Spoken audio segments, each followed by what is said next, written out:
It was all over the news that day. Reporters like moths to a flame. She couldn't believe what they were saying. How could she ever be to blame? Karen Reed was framed. Her car never struck John O'Keefe. She did not cause his death, and that means somebody else did. They told her he didn't survive the cold, and that she was the one to blame. But Karen knew deep down inside that it was all just a game. Karen Reed was framed. Her car never struck John O'Keefe. She did not cause his death, and that means somebody else did. They told her he didn't survive the cold, and that she was the one to blame. But Karen knew deep down inside that it was all just a game.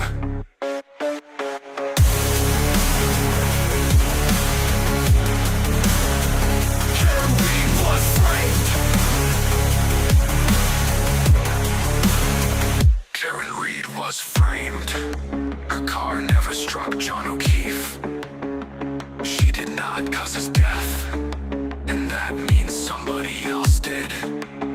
She found him lying in the snow and tried to help, but then someone pointed fingers at her, accused her of a hit and run, but she knew it was all a game.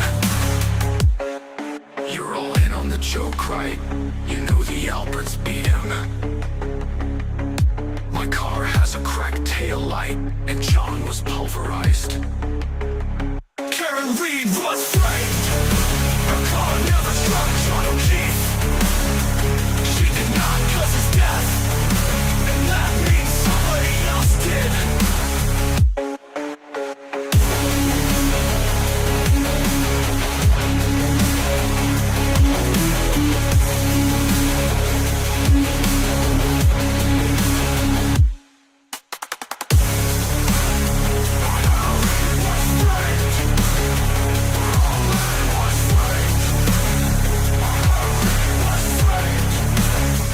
Karen Reed was framed.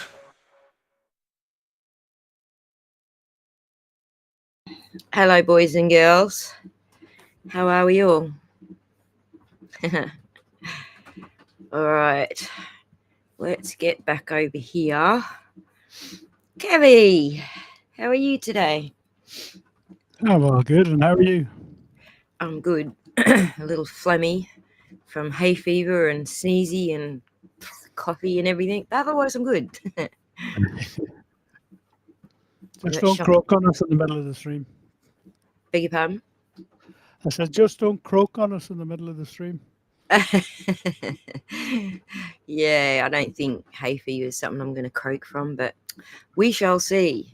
If I do, the floor is all yours. Thank you. What a day. What a day indeed, Debbie. Let's say hello to everybody. Let me go back. Who have we got in here? We got Fern's mum. How's it going, Fern's mum? Quizzical. Thanks for joining us. Debbie Bosworth. Oops. Kevy. Debbie Bosworth. What a day indeed. AJ's completely dissecting them like a frog in a science lab experiment, right? Oh my goodness, what a day. Yeah, So- the jury's going to hate Buchanan for making them go through 2 hours of posting nonsensical text messages. You might need to adjust your volume because I can barely hear you. Is the chat having a hard time hearing Kevy?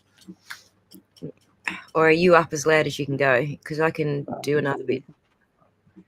I'm up as high as I can go, or it'll just start to start. Okay, let me pop you up a little bit at my end and see how that goes. I just have to remember to sit on top of the microphone. Okay, I slept through most of it, me too, Quizzy.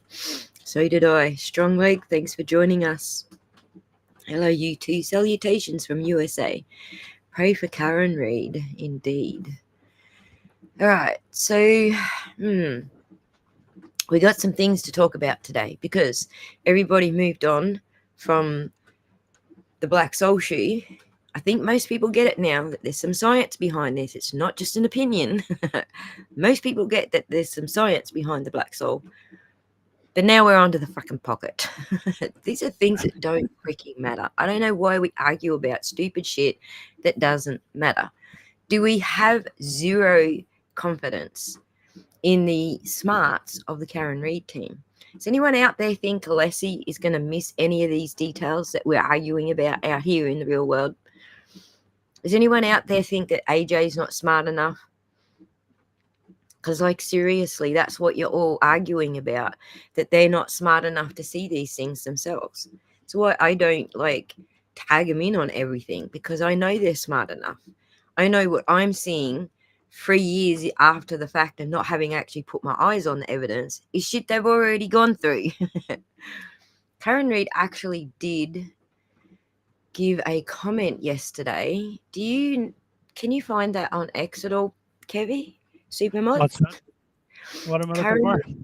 Yesterday after court, someone asked Karen Reid about the shoes and whether they were concerned that the soles were different colours as she was leaving court yesterday. Don't know which TV station it was, but you might see it as she's coming out of court. She's on camera. If you find it up. Check Boston.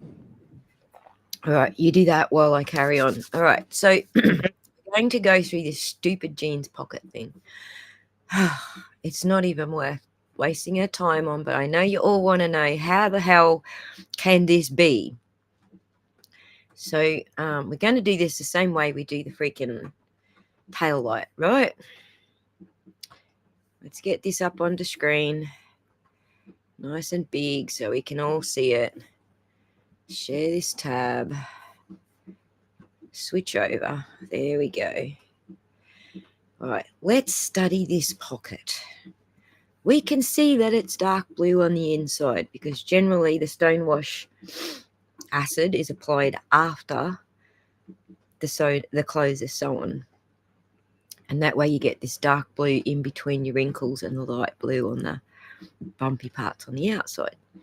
So this is just an artistic thing. So the stonewash is applied after the clothes are sewn. So that's why you end up with your normal colour denim under the pockets. But I want you to take notice. See this corner, how it comes down across here? You can see that corner is like cut out there. It's cut nice and straight here. But then they hit a bit of a road bump, a speed bump in the road, and it goes across the corner like this. I'm going to show you that the photos in the first video are actually the same. It's just that they pulled it all shut. And what you see is this bit, see how it's curled under? Because that's what happens when you've got 3 layers of denim sewed like that. It curls like this. You'll see that that curl is just sitting below and you can just see this dark denim sticking out. Don't believe me? Let's go to it. But before I do, let me just let's move on. Hell no. See, Strong Leg is on my team. We believe that the team is smart enough to have picked these things up. Gitmo says, anyone, like a nurse, that can explain why a victim gets stripped naked with the exception of his socks. Yeah, he's dead. That's what they do when they're going to do an autopsy. They're also investigating his injuries too, so... in my opinion, it was cut to remove his wallet. It was cut in trial 1. Thank you, Quizzy Cow. Obviously, you're a sewer. You get where I'm coming from. So, I was just saying to Kerry before we kicked the live stream off that I covered all my grandkids' iPad protectors in denim. And some, like with my granddaughter's one, I wanted to do, frayed edges, which is how I worked out it's not very easily torn. Well, there's been a lot of things I wanted to do frayed edges on. It's not easily torn. But also sewing all these like tiny fiddly corners and all sorts of things into these covers is how I discovered a whole bunch of things about denim, which makes it very difficult to work with. If you're working with a big pocket and jeans, like for man-sized jeans, they're like, it's a lot easier with the fabric when you're talking about fiddly little things like little tiny corners and things like that for way smaller objects. Then it starts getting really hard to trim, cut, and sew and secure denim. So, oh, you're not. Sorry, you're just clever. AJ crushed it today. I know he's doing such a good job. He's taking Yuri apart with the surgical precision of a frog in a lab, right? Hopefully the jury does see through that BS. Fingers crossed.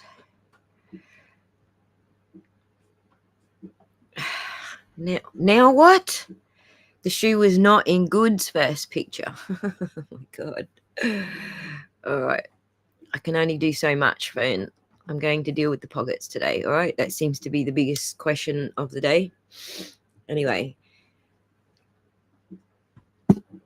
Only this pocket, Gitmo. It's only this pocket. But anyway, we'll get into that in a second. Look at this pocket. I want you to notice this corner. So let me get my cursor over there. Can you see my cursor? So we've got a nice straight cut here. We've got this bump and it goes across the corner this way. So what we're looking for is this shape here. All right? Because if we pulled that shut and we pushed it all flat, we could actually make that, because it is a cut and not frayed, we could actually make that almost disappear. But we're still going to end up with this line right here. So get that picture in your head, because when I switch pictures, actually, Kevy taught me yesterday how to split the screen. Let me see if I can do this on the Mac. Nope. Let's do this one. They're both in here, I think.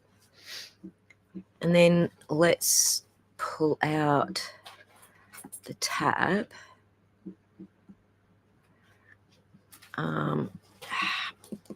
Bloody hell. Am I only showing one screen still? Yeah, I'm only sharing one screen still. Well, that's not working. God damn it. Didn't work as good as the Windows one does, Kevy. Let me go back. I've lost my tab now for the one that I was sharing. I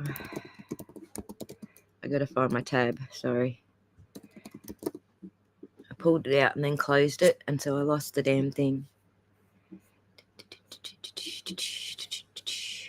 I can't put them on the screen together, but I can do this. It's not exactly a great picture. Did you actually find a picture of something like that, Kevy? Sorry, which I'm looking for that other video you asked me about. Yeah. On Melanie or Andrea's stream, did you find it? I found the video. I posted the link in there in private chat. On Melanie's, got it. Yeah. Gotcha. Oh. Okay.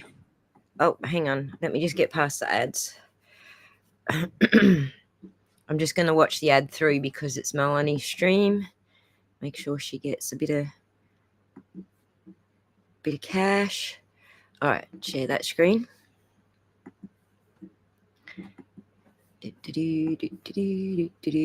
Does she do both in this segment, does she?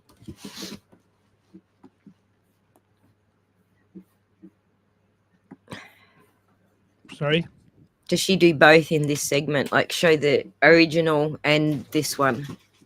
It's the video you asked me to get from yesterday, where she showed it at the end of the day's court.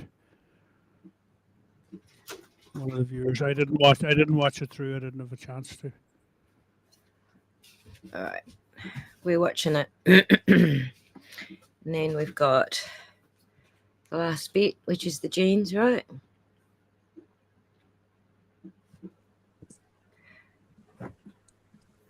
Sidebar.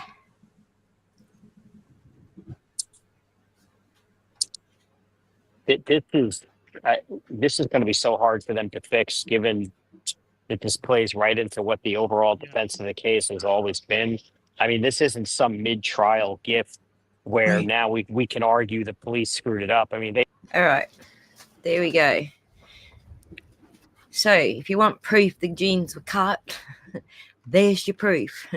They absolutely were cut down the fronts. So come back to your screen for a second. Here are the jeans. They were cut by either the first responders, the ambulance personnel. But look at the way he's holding them. You can't see the blood stains because the way he's holding them, he's holding the front of the jeans wide open. The blood stains are on the front of the jeans. You can't see them. Good point. Then he'll turn them around. Thank you. Dirt on one side of a butt cheek and a ripped pocket on the back. Sign of a struggle? I don't know. A ripped pocket on the back? Sign of a struggle? I don't know. I'm not a detective. That's his job.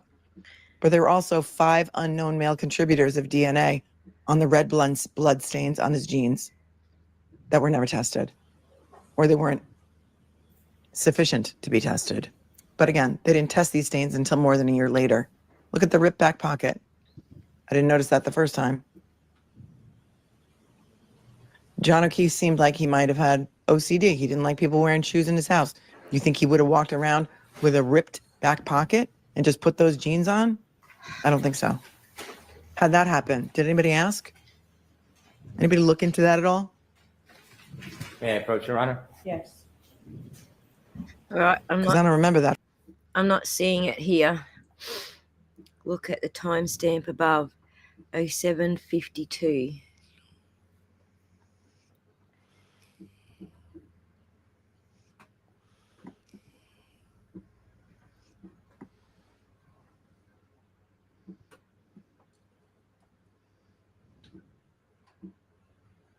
But this is a clip from January 29th of 2022 when the media came on the scene. Remember, Trooper Connor Keefe said yesterday that the media showed up when they were searching for the taillight pieces and on their scavenger hunt and the sneaker.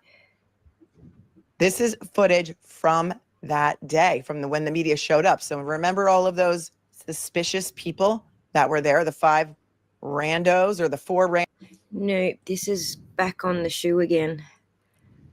07:52. Yeah, this is back on the shoe again. I know she did do it in her stream. It might have been, let's go find Andrea. Is anyone giving us some timestamps? Who can find the timestamp for us? My opinion, the clothing put in plexiglass or Lexus can be constructed, not the shoes. We're looking for the jeans pocket, not the shoes today.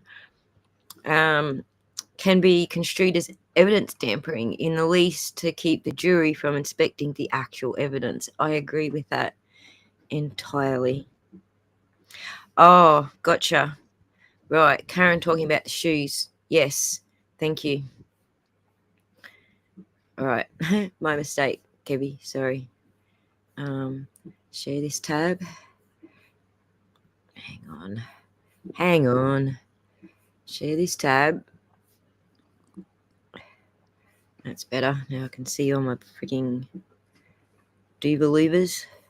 Karen, there's a debate over the shoes. Do they match from the picture to what John was wearing? Just look at the evidence, look at the pictures. I didn't collect them. I've seen that, though. Do you think Did you see John go in the house?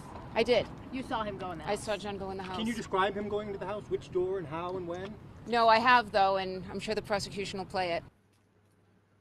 Karen, there's a debate over the shoes. Do they match from the picture to what John was wearing? Listen to what she Just says. look at the evidence, look at the pictures. I didn't collect them. I've seen that, though. Do you think Did you see John go in the house? I did. You saw him go in the I house? saw John go in the house. Can you describe him going into the house? Which door and how and when? No, I have, though, and I'm sure the prosecution will play it. She has indeed. So there you go. She's saying, just look at the pictures. I didn't take them. Are we ripping pockets again? We sure are. I'm going to try and get the other picture of the pocket, but because we haven't found last year's picture of the back of the jeans, which is what we're looking for, Quizzy. Last year's picture of the back of the jeans. I'm going to just do some screenshots of last year's picture of the back of the jeans. But because it's, I really want to go to the actual video, because this is actually quite blurry, so it's difficult to see what I'm talking about. But you can see that curl here at the top is curled back. I do have it on the screen, right? Right, and here's the thing that I was asking you to look for. Here's the cut, here's the bump, and here's the thing across the corner. Remember I said to look out for this bump and this thing across the corner, and you can see it. There's a very much a delineated line there that marks out that corner. So basically it's just been pushed shut. So these are literally laying flat on someone's table for these photographs. So it was easy for them to push the pocket shut. The way Bukkake is holding them up, it's not that easy, because it's holding them up. Okay, so it's not a tear strong leg, it's a cut. It's a very clean cut. Otherwise, if it was a tear, how could they put it back together like this so neatly and when they're laying it flat? If you tore that, you couldn't have that nice and neat, like matching up like that. If it was torn, it would be all frayed, and you'd see bits of the lighter color threads poking through over that. So that's proof that it's cut. I found it yesterday, but I didn't screenshot it. Now I just want the timestamp. I just want a timestamp from whoever put it back up on the screen, like the original court footage timestamp, so we can look at it more closely. I don't think it was cut by the crime lad. I think it was cut to get John's wallet out. So that gives me the next picture. Is anyone in here not agreeing with me that you can see a clear line going across this corner of the pocket, which when you match it up with this photo is actually this line going down here across that corner of the pocket. God, that's a terrible photo of it, but yes. This is the better photo of it. This line here going like this across that corner of the pocket is exactly what we're seeing there. So now I would just like to point out that John did actually have his wallet in that pocket. And let me get that picture. This here is, I think this is his wallet, right? And then this one here is his phone. So, but you can see here that he's literally got a bulgy pocket. You can see it's being bulged from his wallet, right? That's, if he was wearing them while he was laying down, that's what they were trying to do, get his ID out of his pocket when he's in the ambulance. Because remember, they got to take his ID and shit. So, yes, I've got the first trial holding YB, holding up the jeans, 0752 of Melanie's video. But I went to 752 and it's actually not him holding. I think you need to double check your timestamp, Kevy. Let me go back there again. Look, we are on 738. Wait, share this tab. We're on 730-739. Watch this footage. We're going to slow it down a little bit. This is the shoes. This is after he talks. What do you want to be when you grow up? Oh my God. 100%. It's 7:52 or maybe 7 minutes 7:51. or 7 hours? 7 hours. Well, you've written 7 minutes in there, so that explains everything. My apologies. With ease, expertise, and great. Let's go find 7 hours and 52. 6, 7, 7, 4, 5, 50. All right. 4 minutes in, not ripped. Are we going to have to look at it now? Should we look at it? Look at it, Melanie. Because now I'm curious. Thank you. We got some time.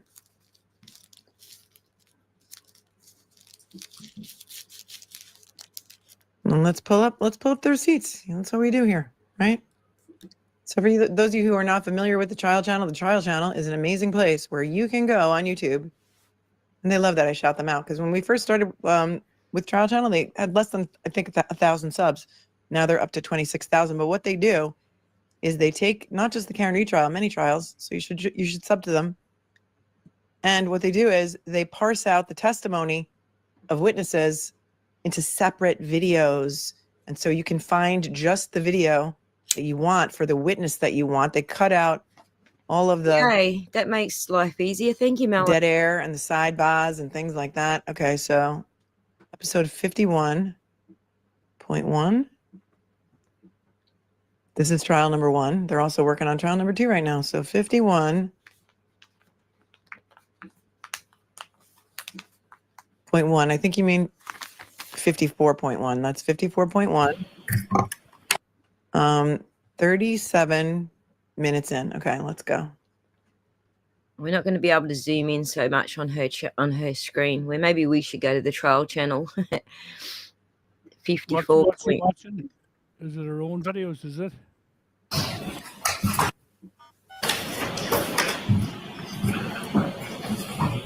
No, this is today's. This was his. Okay, that is a right shoe. I want just to hear the question on this. Where was this from? This was Lally, remember? Since we're here, might as well look at the show too, right? This could remove that item and display for the jury as well. Yes. This is trial number 1, if you're just joining us.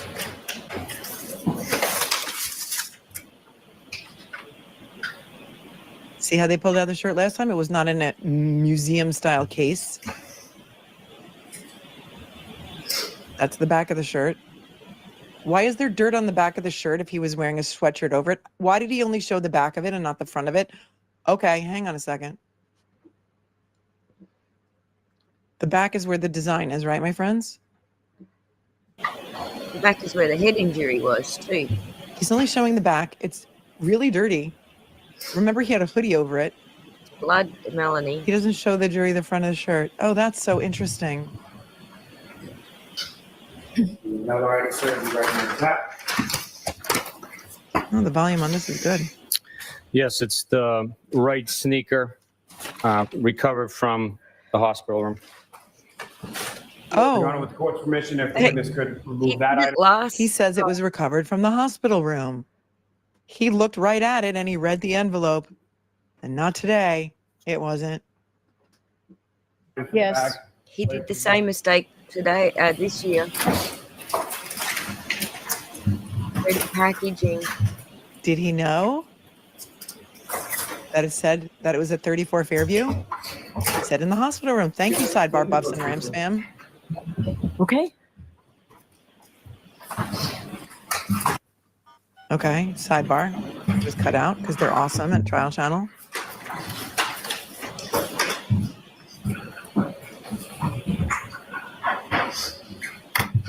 Same yellow and red tape, yeah. Dislocated your wit. We're going to have to put that back together. All right, Mr. Lally. Yeah, thank you, sir. If you could return that to the back, please. Puts it right back in the same bag.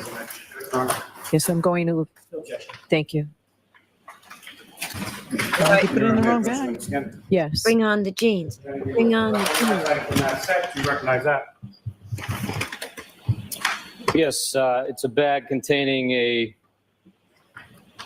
blue jeans, black belt, and plaid boxer shorts. Oh, all in the And, same Your bag. Honor, with the court's There's the permission, boxes, everybody. the witness remove just the jeans and the belt from the back. Yes. Why are you not going to remove the boxer shorts? Because they smell like vomit? Okay, let's say. Grass stain on the back. Right, he's holding it up. Pocket's not flopping down. Wait. Go back. Go back. The belt from, It's from pinned the up. back. I can see a Yes. pin in it. Why are you not going to remove the boxer shorts? Because they smell like vomit? Pocket's pinned up. Look. Okay, let's say. Grass stain on the back. Right, he's holding it up. It's torn, but it's been pinned right there. But look, it is torn all the way down. Cut, not torn. Let me see if I can. That's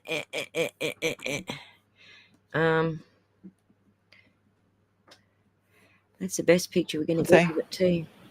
Grass stain on the back. Right, he's holding it up. It's definitely torn. Let me get a picture and see if we can zoom in on it. Dear, oh dear.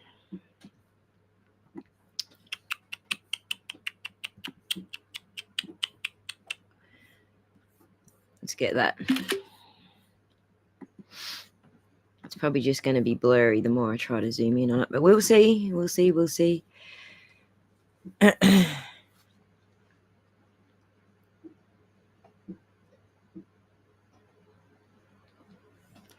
Nothing in either side. Tripping gauntlets here. Welcome. Oh, you were just writing to me. I know what you were writing. It's torn. I know it's torn.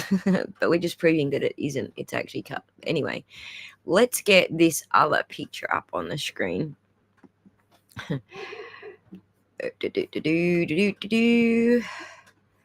Oh, it's really tiny. Can I zoom in on that? Oh, it's enough that for us to see what we need to see anyway. Let's switch to that window. Replace it with this window. Oh my gosh, look at all that dark blue denim. And look, there's that and then So it looks to me like so you can see that's open there. They've pinned it right there. If they'd have pinned it right, you wouldn't be seeing the blue behind that. They would have pinned it straight, but they didn't pin it right because they're fucking dickheads. Obviously, they don't know anything about this shit. But how much dark blue denim can we see here? Huh? It's definitely cut. There's a little across the corner. It's all there. So the reason I needed to see whether it was last trial or not is because this means that it's the EMTs who cut it open to get his wallet out. I forget who made that suggestion yesterday. I forget who made that suggestion yesterday, but that's what clicked, right? Bam. Of course they had to cut his pocket to get his wallet out. And that's something that EMTs would just do. Not everything is nefarious. Right, but where's his fucking socks? That's nefarious. No one's proved to me the socks have come up yet, right? The only thing I've seen on the socks so far is photos in the hospital where they're on the wrong feet because the Nike logo is on the inside of his ankles. That's sus. I don't know if it's nefarious, but it's fucking sus. So,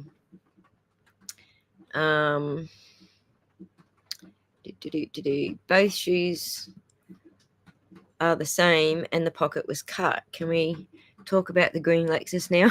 Right, Lon. Right. I think it was actually you that said yesterday that's what the EMTs would have done to get his wallet out.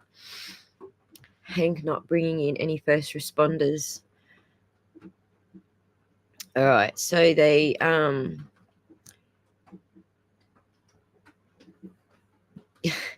they jacked with it and lost the pin. Right. So, clearly that wasn't someone who's good at sewing that pinned that pocket up. But we can all see that it's pinned up, right? We can all see that there's a pin in it right here. It's probably on the underside. There's a pin in it right here, but we can see that top bit's curled like I said it would be.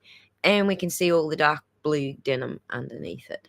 We can even see a little bit of dark blue denim there where that loopy bit is because they didn't pin it up properly. So Jeans solved. Bimp. Checkbox. Ooh, Chloe. Did we not just prove to you that that is cut? Chloe didn't nip the jeans pocket, all right? That was cut so that the EMTs, I know this is too logical for people who are off in fucking let's find more conspiracies land, as if we haven't got enough conspiracies already.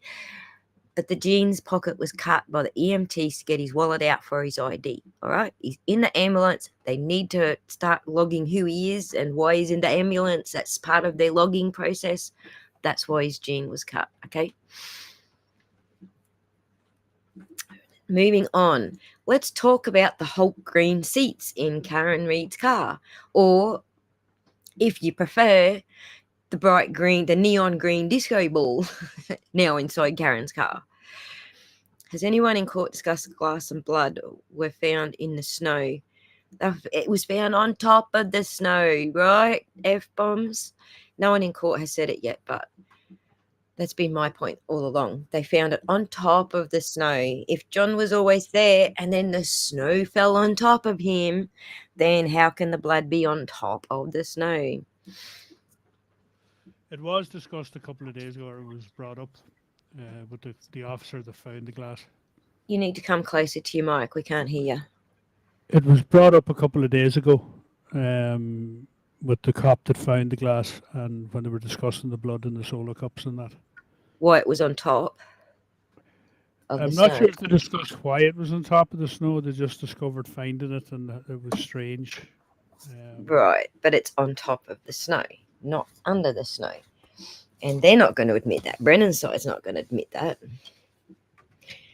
All right, so I'm going to move all this shit out my way so I can get this. Yeah, I saw a very interesting post on X there when that came up a couple of days ago.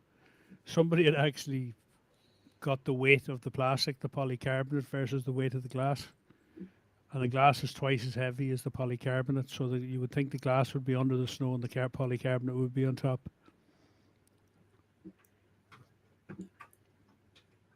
Well, yeah, that's complex because there was no snow when he was hit.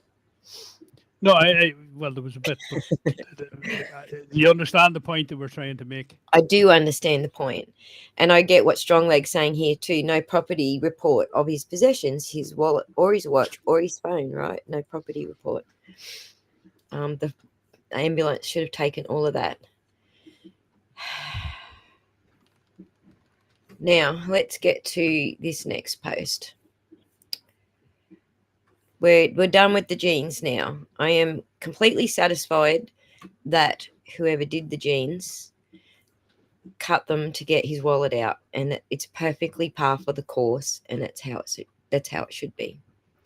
But let's get on to this neon green shit, because this is weird. This is totally weird. What the hell is this Hulk green shit inside Karen's car? People are saying it could be the screen, but the problem that I've got is they showed several video footages. They showed daytime. They also showed someone pulling in the driveway behind Karen Reed's car with the same color interior as this car, and it wasn't fucking luminescent green, right? I can find those bits of footage, but it was just before all this footage come up. They showed multiple pieces of footage from John's ring cam, including some at night where I think a white car pulled in with the same color interior. But look at this. This is straight from the video. This is straight from the video. So, you guys know I ended up getting my hands on this video. Rather, we're not looking at the pull camera filming the video screen and then streaming it to YouTube. This is actually the video that was put on the screen. And there's things to notice, right? We can see the tire tracks. There's that to notice. We can see that it's not Hulk green inside. It's actually beige inside. But then we go to this one and we're looking at neon fucking green, like she's got a disco ball inside the car. You can see that bush there, completely out of chroma color. Look at this. There it is there with the light shining on the side of it. It's actually a fairly dark green bush. But over here, oh no, we've got neon again. So yeah, that shit's sus. Now, if the previous videos didn't look more like this, I would say, possibly that's just Hanky's got a new monitor with the brightness and contrast bumped up.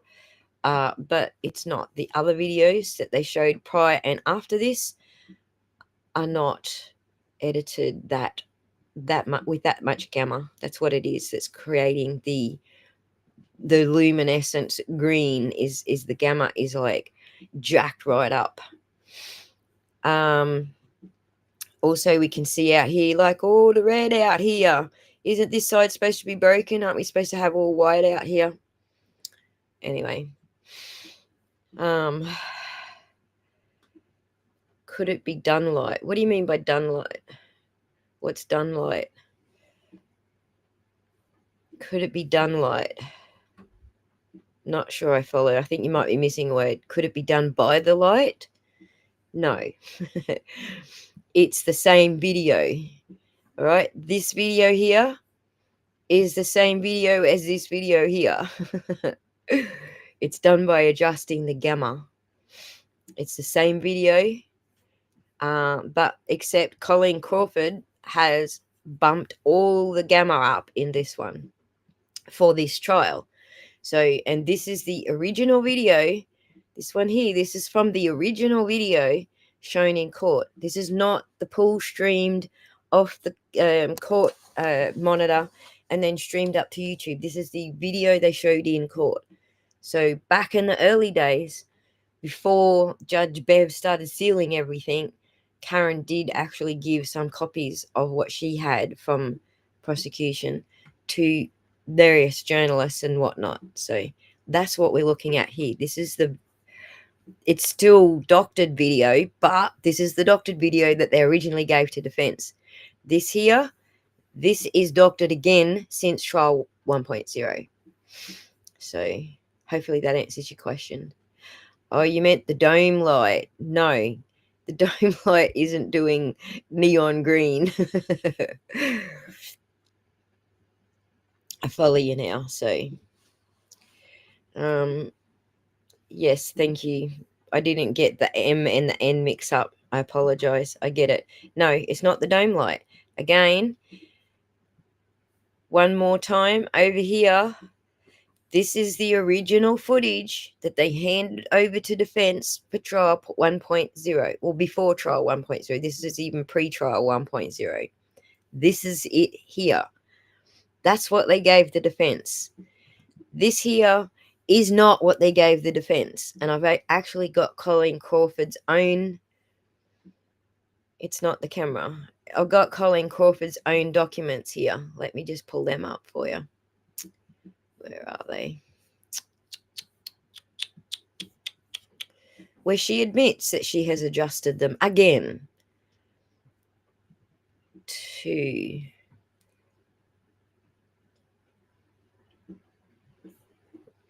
let me open both of these up, close all of that off, and open both of these documents up. It's just these are kind of partial motions, partial images of motions. So give me one sec. So in this one, hang on, let me get this bigger. Share screen.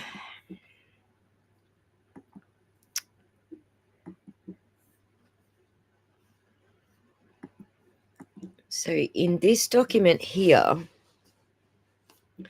this is a Commonwealth's Notice of Discovery number 58. Do we have a date here? I think we do, but let's go to the date. February 5th, 2025. This is where we're talking about copies of photographs taken by Colleen Crawford on July 24th, 2024. This is just after the trial finished last year at the Canton Police Department. 22 files which were previously produced in her video clarification report. at the NDAO. Copies of split screen images, 4 files, which were referenced in Miss Crawford's video clarification report and previously produced. Now, let's go to this one. Copy of surveillance video clarification. This word here, clarification. Report of Colleen Crawford. This is what she calls clarification. She uses it again here. Clarified. Copy of clarified images. This is what she is calling clarified. She's clarifying it for the jury, except this is what we're looking at here is not clarified. This is literally doctored to convince the jury that Karen Reed's vehicle is fucking Hulk green inside. But because I can't see any other reason for them doing this, right? What other reason could they freaking have here? So, right, it's also super green. And this is what I was looking at yesterday. I was looking at videos where if it was just that the monitor was all, beefed up with brightness and contrast and causing all of these color differences, then it would be across every single video that they show. But when you look at all of the videos that they recap, it's not across all of the videos. When they're showing things that support the Commonwealth, like when the white car pulled into John's driveway earlier in the evening before they went out. I forget whose car it was. It was a white car pulled in the driveway with a beige interior. All the lighting looks actually pretty normal. And then they put this one up of Karen's car, and she's got a Hulk green interior, which is beige, the same color as the white car that just pulled in the night before. So when I was comparing it across all different screens, I actually do get where I can see now where they're actually adjusting pictures. It's not the monitor. So it's a load of BS. It's a complete fraud on the court. Just because Colleen Crawford enters them as clarified doesn't make it not a fraud upon the court. Those are not clarified. Those are completely changed.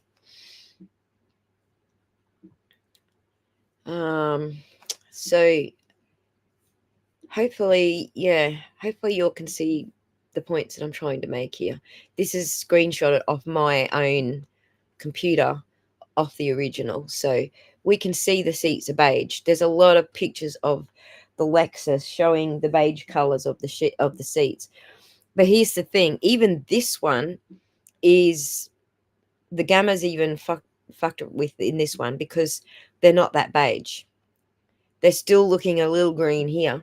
If you go to original Lexus photos, it's literally not that. It's a lot less green than that. It's more in the brown area. So you can even tell that these ones, the gamma's been fucked with, but they've just fucked with them more. Green by the fence. You mean out here under that light? All that lighting out there, and this shadowing here is all green. I think that's what you're talking about. Anyway, clarified like an evidence bag filled out by the ghostwriter. By the ghost of Proctor Pass.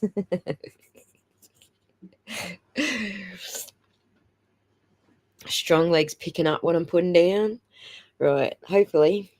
Aussie show BM Trouble's video from today. I didn't know he put one out today. Let's go find BN Trouble.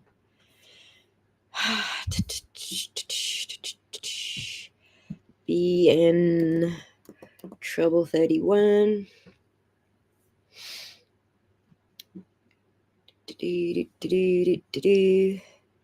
Photos from today. The link's in your box there. I've got it on the screen. It's just he's just revising some of the videos that we went through yesterday that he's already been through. One I do want to actually say is I just want to point out this one. Let me AI images in seconds. One payment, unlimited. Shut up. I'll let him have the ads, but let me just show you this one here because I want to point something out here. Thank you, Kev. Got that link. Hi, Amber. Oh, God damn it. Let's get this off the... Let's get this off the screen.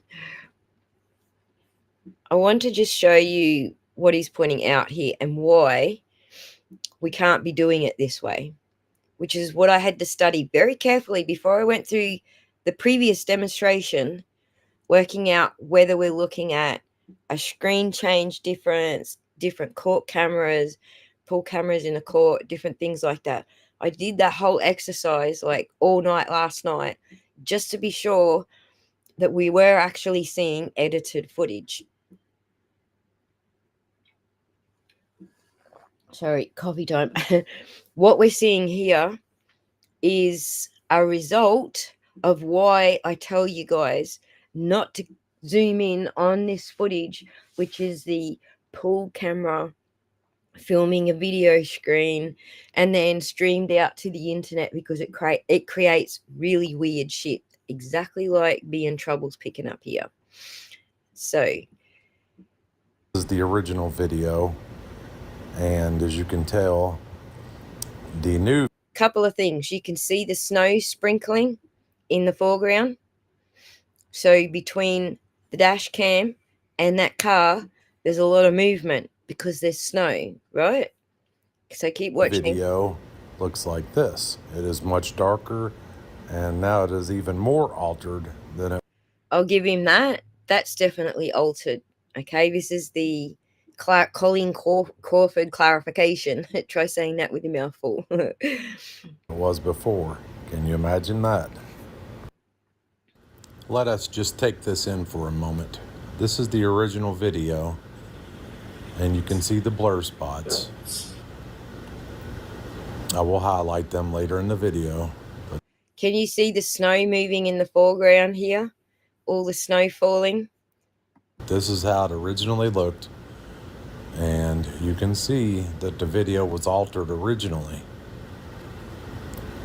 Now this is the new video that you can still tell that it has been altered, but they've adjusted the color of the video to make it not as obvious. See the two? So they increased the yellow, and that blends reds more, essentially. But this movement that he's talking about here, there's three things I can see causing that movement. A, there's snow falling between the dash cam and that vehicle. B, there's a set of windscreen wipers wiping a windscreen between that dash cam and that vehicle. And C, we're looking at such low quality video from a pull camera that's filming a screen, which is going to cause movement of pixels across the screen. That's just what happens when you try to film a video, a computer screen. It moves lines and shit across your screen. And then it's streamed out to the internet, so you can't clearly see any of those lines because their quality is so fucking low when you're streaming. So 3 reasons that I don't think this is a good way. If you've got the original video, sure, do that on the original video and look at it nice and close and see if shit's moving. But you still got 2 other factors. You might have removed the pull camera streamed filming a computer screen, causing movement on the screen that's not there, and then streamed at low quality, so you can't really see what's causing that movement. You might have removed that if you've got the original, but you haven't removed the movement of the snow between the dash cam and the tail light, and you haven't removed the windscreen wipers, the way the glass between the camera and the dash cam and the vehicle, the way that glass is changing as well, because these are the shittiest windscreen wipers I have ever seen in my entire life, although I have been guilty of having shitty windscreen wipers like this before. Which is how I know it makes shit hard to see. Through moisture, exactly. So some of these things, I think this is the wrong way to go about analyzing footage and trying to pick up circles. That is where the video was previously altered. What I did do, though, with this particular video was I put a picture of a perfectly not snow-covered Lexus over this, and I found this shape here fits perfectly with a non-broken tail light. This shape here shows you that there's like a quarter of an inch of snow build up on it, and that's it. It's exactly the right shape for a completely intact tail light. I do have a video where we did that experiment, but I took it offline, so I'm going to redo that experiment, pardon me, because the person in the video talking with us, that group of people have taken to copyright striking my videos. So I took it down for now, but I will rebuild that video just to show you that that is the perfect shape of an intact tail light. You can't do stuff moving and blurring because we've got too much interference. We have, from the top, we have a camera filming a computer screen. Anyone who has tried to film a TV or a video screen will tell you that there's so much interference that the camera records. It's like lines and stripey and stupid shit all over the screen. It's very hard to film a computer screen with a camera without getting that extra movement and blurry, because it's actually showing you the raster moving across the screen. The camera, you can't see it with your eyes, but your camera will catch the raster moving across the screen. That's what creates all of those lines and things when you're trying to film a screen with a camera, because it's capturing the raster movement. So first of all, you've got raster movement, which causes movement on the screen. Second of all, you've got a pool camera filming that in the courtroom of the catching the raster movement across the screen and then streaming it to the internet. And that's lowering the quality. So you can't literally see that it's raster movement that you're looking at. It's removed that obvious thing that would tell you it's raster movement because it's such low quality. So it blurs it and blends it in, basically. So you really can't see that the movement and the shit that you're seeing is just the raster movement. Or it might not be. You don't know. It's a hit and miss. You're not really pointing out something that's 100% accurate. It's a hit and miss. You could be, but you're probably not. It's kind of like that. So,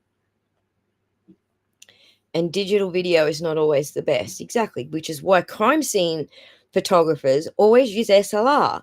They don't use digital. They use SLR. They still use the 35mm SLRs in crime scene photographs.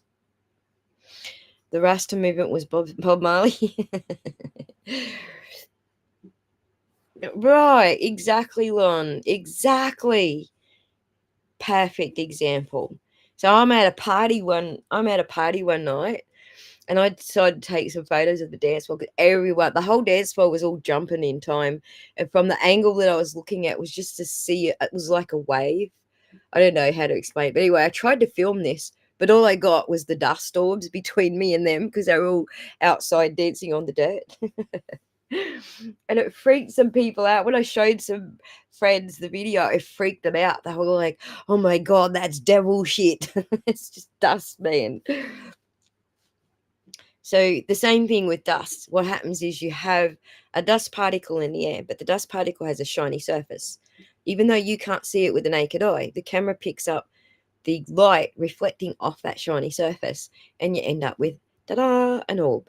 So very simple science. But anyway, The Wizard of Oz versus the Flying Monkeys. You knew what I was talking about, Mr. Glenn. Anyway, reminds me of a service code we had. What was the service code?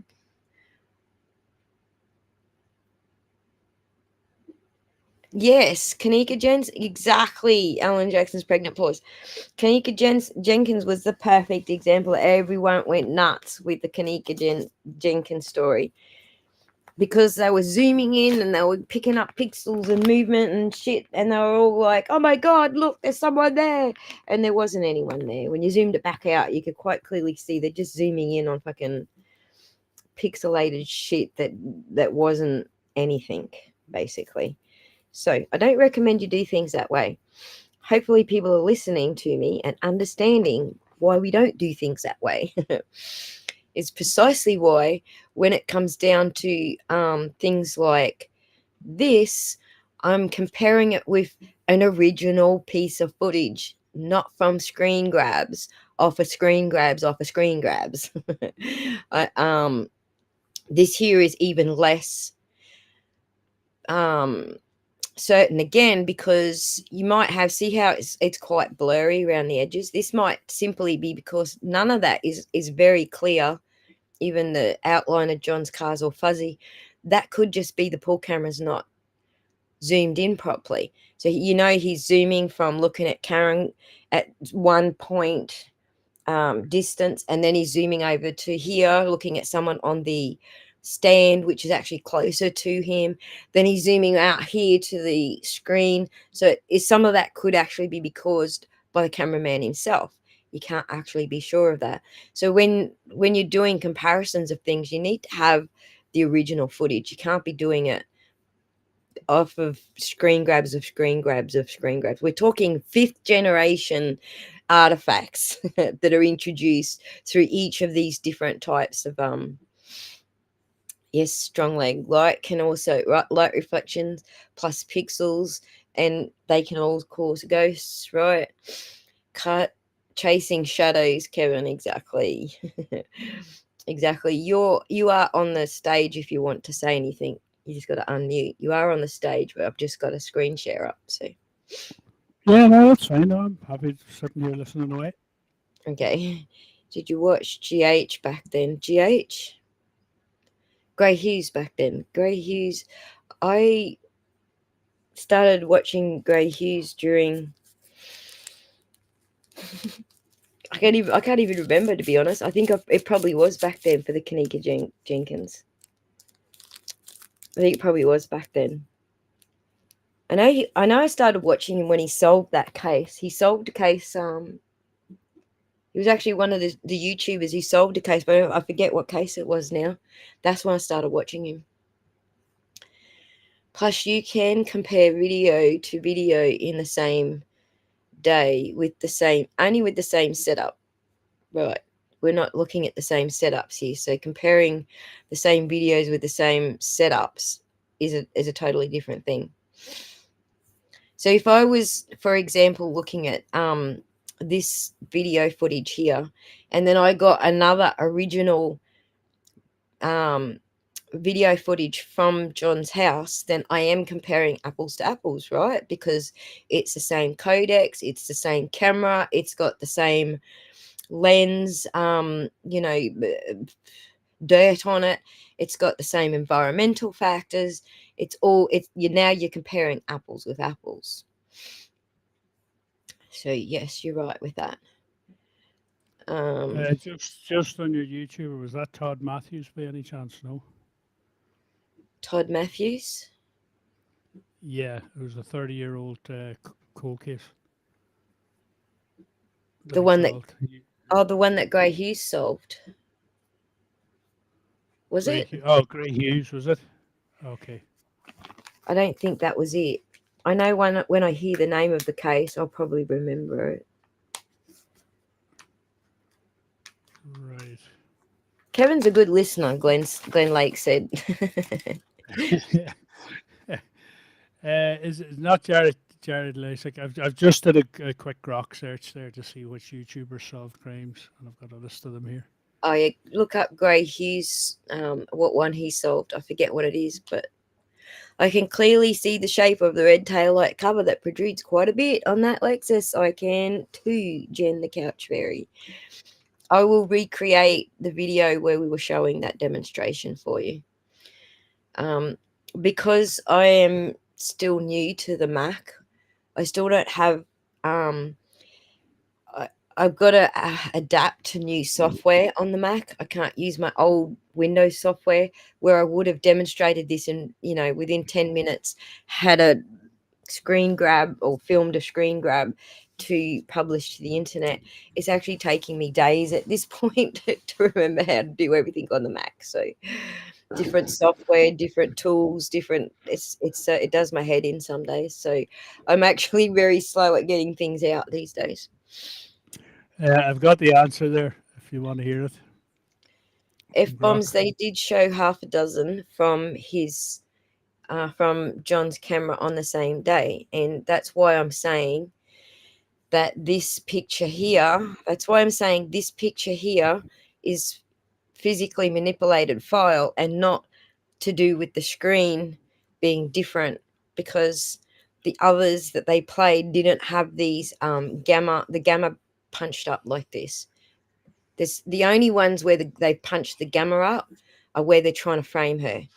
Everything else is normal on that same monitor with that same pool camera, streaming it to the same YouTube stream. So that's exactly how I came to this conclusion by comparing them all. So right, he also did that as well. Yeah, he's very clever with the graphics and measuring things up and measuring things out. So I actually double checked his measurements on Bridge Guy's height with CAD software, and I'm telling you, the guy's nearly as good as CAD software. So why did she feel the need to clarify the video? There is nothing wrong or confusing about the original. Precisely, Lost in the Michigos.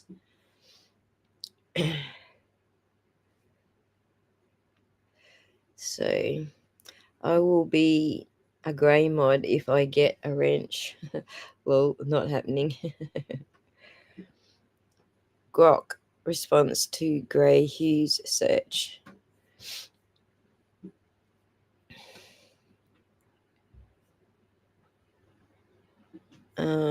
It didn't give me a response. It just gives me a blank Grok.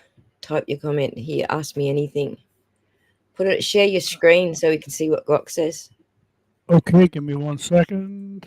Let me just stop my screen share so I can bring up your screen share.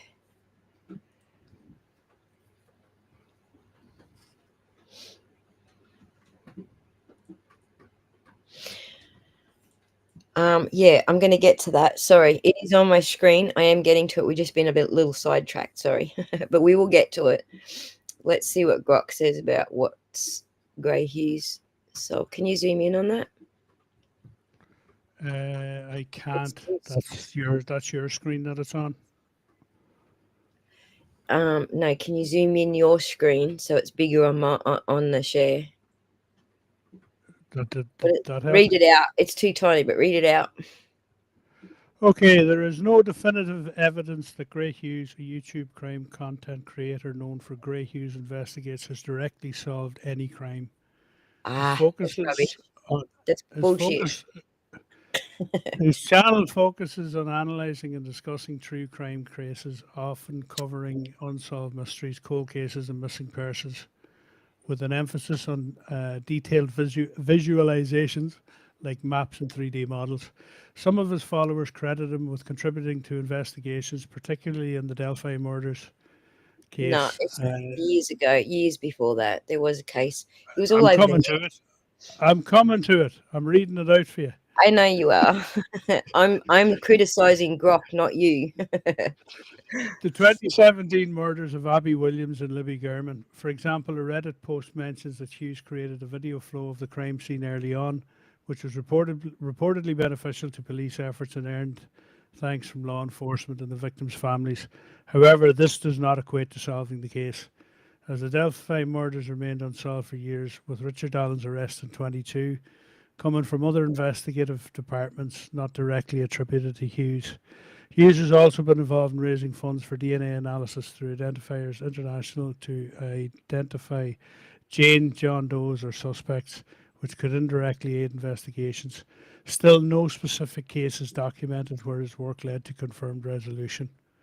Critics on platforms like Reddit argue he exaggerates his impact or spreads misinformation, which muddies claims of solving crimes. You can stop now. You can stop now. Right. We don't need the negative bloody... Grey is actually a friend of mine, so I don't mind just mentioning Grey, guys. Brian B says here's a experiment for you. Hold down control while you're scrolling on the mouse, and that will zoom in for you. Is that to me or to you? Yeah, to you, because you're on Windows. Well, it's up. I have it hold maximized. What down did he say? control. Hold down Yeah. control while scrolling up on the mouse. Yay! It works. Thank you, Okay. Brian B. Thank you, Brian. We learned a new trick today. Love it. Yep. Always learn it. It was work coming to Ray school gets today. a lot of hate because he doesn't suffer fools gladly in the chat. He come into his chat making up stupid stories and trying to divert what he's saying and trying to say, you know, oh, but so and so says blah blah blah. He just shuts it down. Like, you're on my channel now. People hate that, and I do it as well. But I think I probably just do it like in a slightly different demeanor to the way he does. But he doesn't suffer fools gladly, and that's why he gets a lot of hate. But he's definitely the best with 3D maps. He is one of my friends, so I don't like it when people are trashing him. If you want to trash him, go somewhere else with the same mindset and trash him. Don't do it here. So Right, he definitely helped.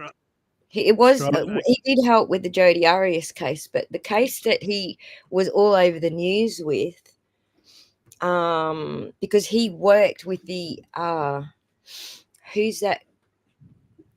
It's a DNA company. I can't remember who the DNA company is, but basically what he does is he donates a good portion, I think it's like 80% of his channel earnings to this cold case sort of group. And they do DNA testing. They do a whole bunch of stuff. They do DNA testing and everything. But he worked with that group and solved that particular case. It was all over the news because his work with that group is what solved it. I just can't remember the actual case, but he's known for that. Once I got out of the corporate world, I switched to Apple. It used to be Macintosh or Mac, I would say, in Windows 98, Mac 89. Right. Right, I switched over microphones there. Everyone's complaining I'm too low. Yeah, that's much better. We can hear you now. Yeah, good stuff. Well, I'm glad people can appreciate that he does have talents, even though he doesn't suffer fools gladly. If you're one of the fools he didn't suffer gladly, I can understand why you think that way, because he absolutely doesn't take any bullshit from anybody, and he'll just shut you off. He did it to me once. He forgot who I was because I hadn't spoken with him for ages. And I typed in there about something that Abby and I were doing, and he thought it was something to do with Abby and Libby. Like, oh, that's what I said to Abby. He's like, what are you talking to ghosts now? Fucking delete, remove me from the chat. And I had to send him an email and go, dude, it's me. He's like, oh shit, sorry. Didn't mean to do that. But he didn't know I had a sidekick called Abby at the time, so he just thought it was someone effing with him. But you can't tell, you know, just because someone's using that name on YouTube that's actually the person using that name. So we ended up ironing it out, but it was pretty funny. So yeah, I have actually been you know, on the sharp end of his stick. It's not like I haven't. So well, I have to say I don't know who he is, so well worth watching. He was absolutely spot on quizzy with the I'm safe. I'm safe because I won't be bad mouthing him. Right, don't badmouth him in his chat, and don't try and say, you know, but Will the Glare says it's a black soul shoe. He'll delete you for that. If he's busy explaining the science to you and you're in the chat going, I don't want to believe your science, he'll just delete you. So people are actually up my ass at the moment because apparently they don't like my science, and they're upset because I'm trying to tell them, look, it's up to you if you accept the science or not. Oh, she's just mean. It's like, no, means like a whole other level. If I just delete you because I don't want to hear your opinion anymore because you're pissing me off, that's probably a little bit meaner than I've been. So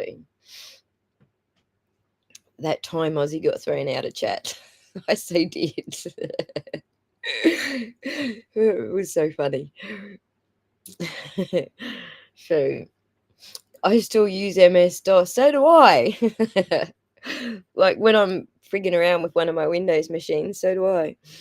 I have them all turned off right now because they're all like so old and their batteries are all freaking tired. So I haven't turned one on for ages, but I'm still using MS. What's the suite called? Oh my god, Fireworks. I'm still using Fireworks.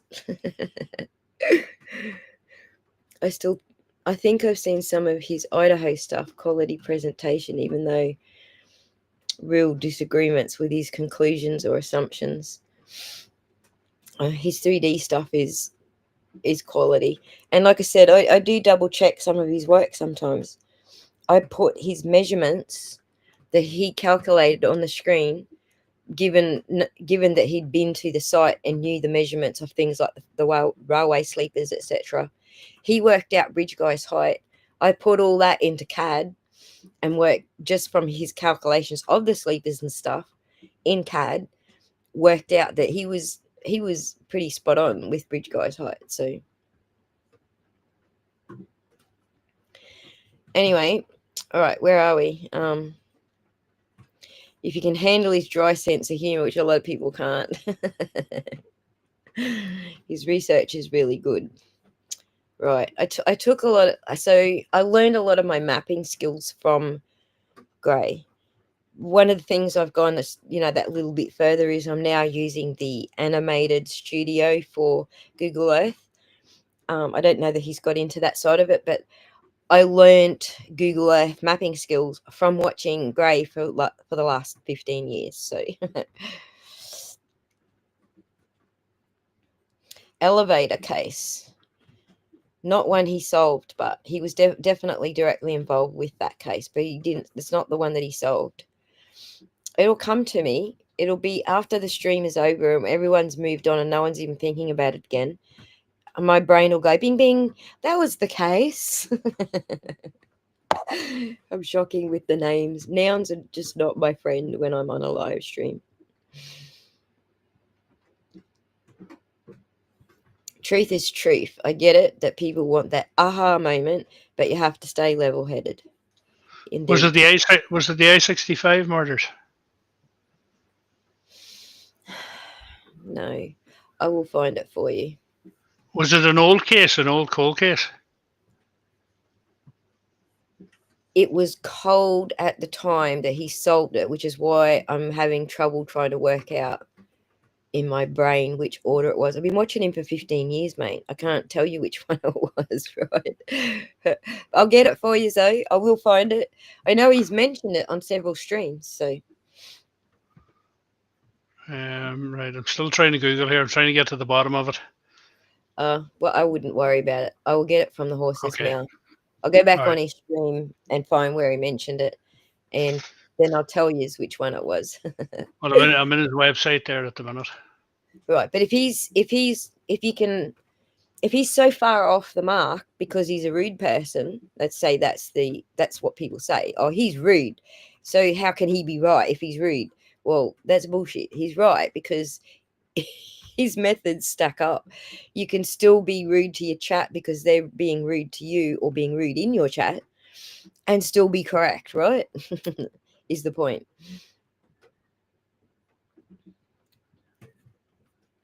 Molly Tibbetts, that was another. He did very well with that one, didn't he? I remember that. Like, I don't know what your previous chat name was when you were a mod there. But if I knew it, I'd probably recognize you because that's how often I'm there. I just don't chat in the chat that often. That's all. I'm not often in people's chats. I'm trying to show some more support to people whose chats I am in. But I don't like fast chats. I don't like lots of people in the chat. There's a bunch of reasons I'm not in the chat very much. I'm generally just watching on the big screen. But all right. Hey, Carol. Hang on. I got Carol. Yes, I didn't read that incorrectly. It's all right if you're late. I missed most of the trial too. I fell asleep, which is why we're not really talking a lot about the trial. But there were some funnies in today's trial, right? Let's go back to now. Do I still have share screen up? No. Let's go back now to finishing this stuff.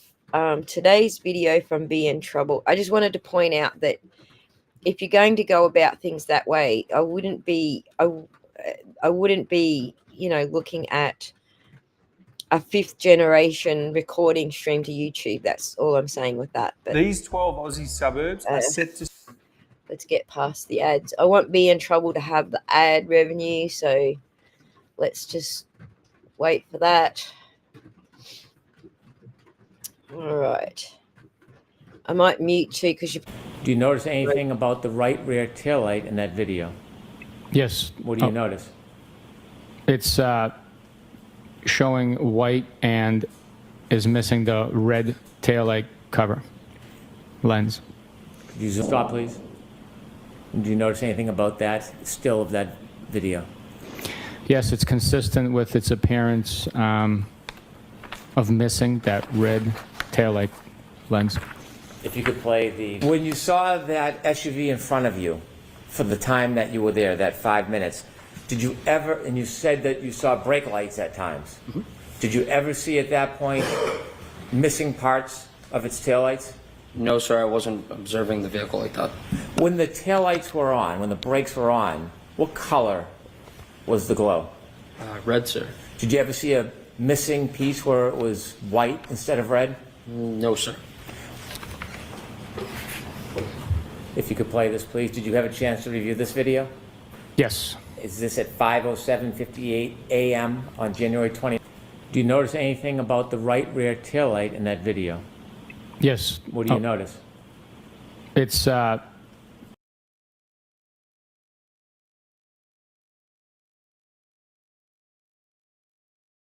it, I was muted. Do you notice anything about the Hulk green interior of Karen Reed's car? She's got a disco ball set up in there. Green LEDs, neon flashes. Maybe. Good gracious. showing white and is missing the red taillight cover lens. Stop, please. Do you notice anything about that still of that video? Yes, it's consistent with its appearance of missing that red taillight lens. If you could play the...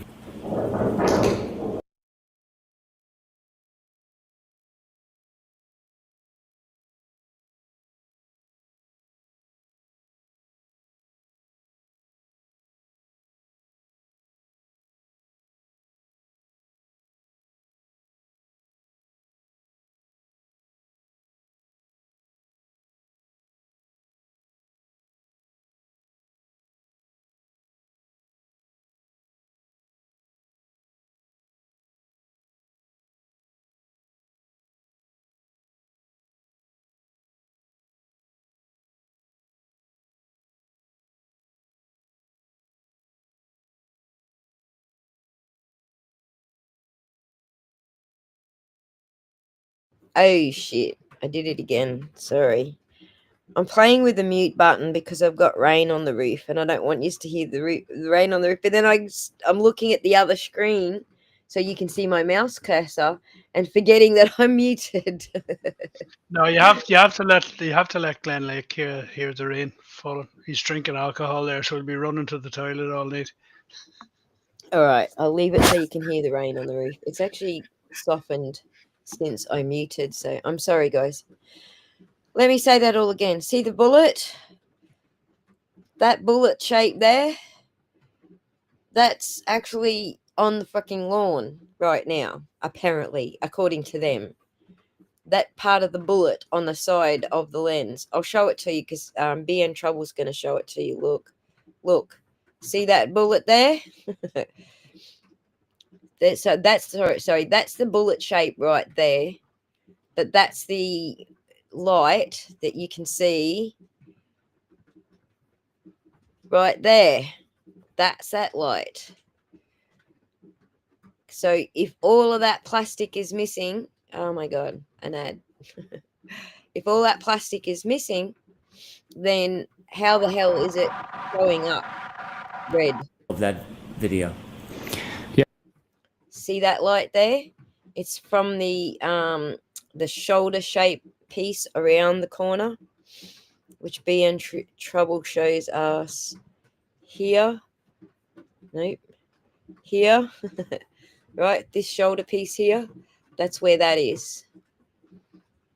That's all missing in their footage. As soon as you take out this plastic stuff inside it, which is what BN Trouble is showing you. But they're wanting us to believe that with the red lens over the taillight, this is what it would look like. It's yellow. Bulb, lens. See, it's red. That's how a lot of taillights are. The bulb is behind it. White light. Yellow. The lens makes it red with the lens missing. White. Yellow. The white light Yellow. shining through, just like Hank Brennan says. So what he did here was he hooked up a light bulb, not an LED, which these taillights have in behind this diffused lens, to show you what Hank Brennan's trying to tell the audience, but it's actually technically incorrect. Because there is no bulb. But in real life, this is what the taillight really looks like. So there's an LED there, and I think there and there, if I remember correctly. I put that white bulb and lit it up and taped it to the front of the taillight to set an example of what they say it looks like. There is no white light inside of this taillight anywhere. See, the lens is clearly broken right there, and you can still see the red LEDs underneath that other clear plastic. It is all red. I would just also point out to you, what he's saying is red actually looks, once it's filmed with the GoPro, orange and yellow, because those are the brightest parts. They are, so him with his naked eye, not through the camera, he's literally seeing red, even though you and I are seeing bright yellow. That's just how it works when you're photographing light, essentially. So, but it is red to the naked eye. LEDs, except for the turn signal right there, which is yellow. And it makes no difference with the red cover over it or not. The red cover has zero to do with the light. Makes the red light shine is this clear bubbly plastic. This is called the diffuser. The bubbles are in there so it disperses the light better. Watch how it all of a sudden starts lighting up. It'll just start lighting up, and if I click it into place, now that whole piece is lit up. Once that plastic diffuser is broken, it's like a fiber optic cable. Even if you put another piece up to it, it lights up a little bit, but it never lights up like a whole diffuser. Once it's cracked, it looks like that. And it stays that way unless you replace this whole piece. Because once this is cracked, it's done. There's no more. It stops right where the crack is. But the light is still going down there. See how my fingers lit up? That light travels down the diffuser. But Karen's car is missing half of the one, and it's missing this whole one. See how the light stops? It just goes dark just by pulling the plastic away. Simple as that. This is the actual taillight that I used in the 25 mile an hour arm hit. Taillight versus arm. Only 4 pieces broke off of this taillight, hitting a human-like arm. Oh my God, Couch Fairy, this is exactly where I landed after today. I think I worked out just by the way AJ was going through that testimony that mechanic didn't find any pieces at all, and neither did Proctor. I'm with you on this one. There's no evidence, there's no science behind it. I just suspect, the same as Couch Fairy does. I'm not convinced. Exactly. Totally agree.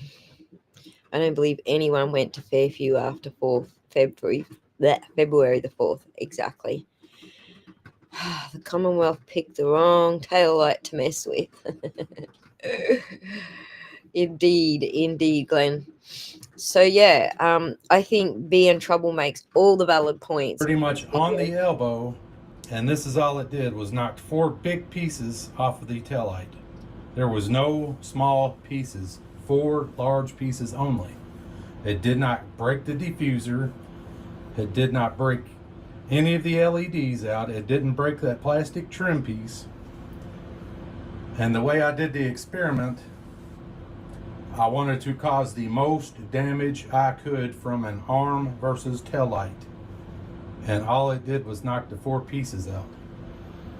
Not 47 pieces, right? If you want to watch BN Trouble's videos, please, I recommend you go over there.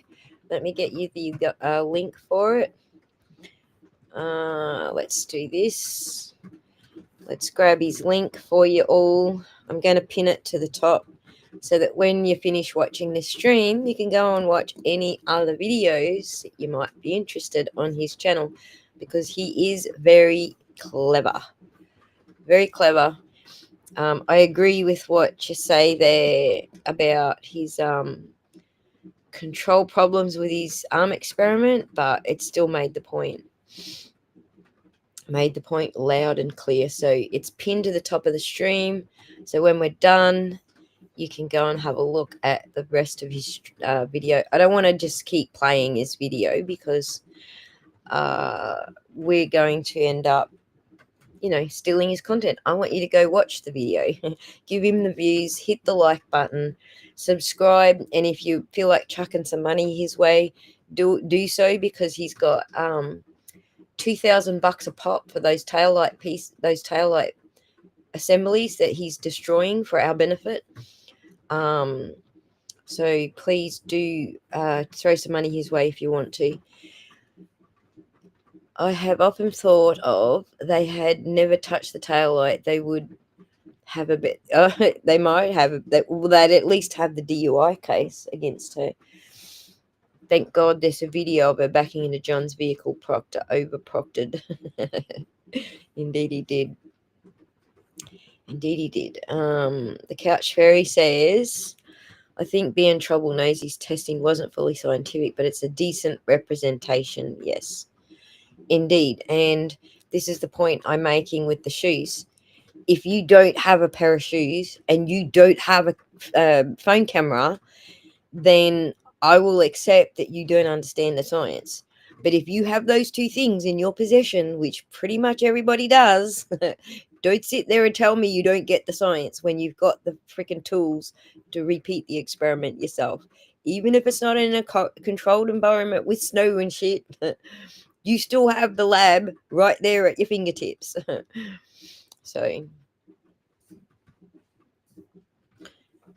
right, it is difficult. I mean, even the old, like I've got some really old ones on my bumper because I put I put different equipment on my car, different bumpers and surrounds on my car. I had to actually relocate my bumper tail lights so they weren't covered when I'm towing or when I've got my tire rack on. And even those bits of polycarb, they're just a little square bumper light. Even those are really hard to crack. I've been through more bulbs being cracked on the inside because they've got like a little slot on the side. where you change the bulb from. I've had more broken bulbs inside than I've had on that broken plastic on the outside. Never broken the plastic on the outside. I've even reversed into shit and not broken the plastic on the outside. So totally agree with, I wish you would have mounted the arm, but it look, everyone's going to still have you didn't do it the way I would do it comments about any experiment that you do, whether you did it with a control or not. So everyone's going to say, well, I would have done it this way. I've even got someone on let me put this photo back up again. I've even got someone who's still saying that doing this experiment, where is this experiment? Oh shit, I don't have this experiment on my screen. Let's go this way about it.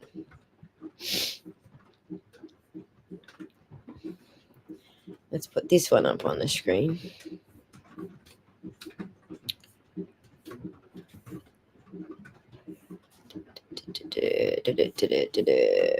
Share screen.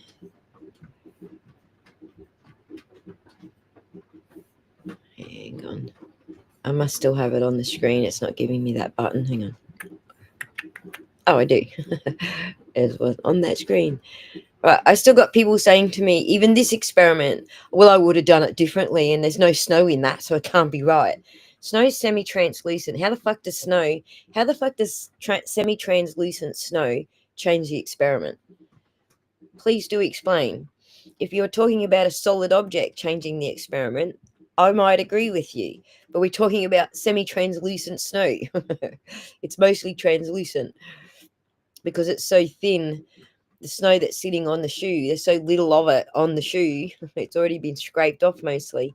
It's pretty much translucent. So how does something that is translucent change the experiment?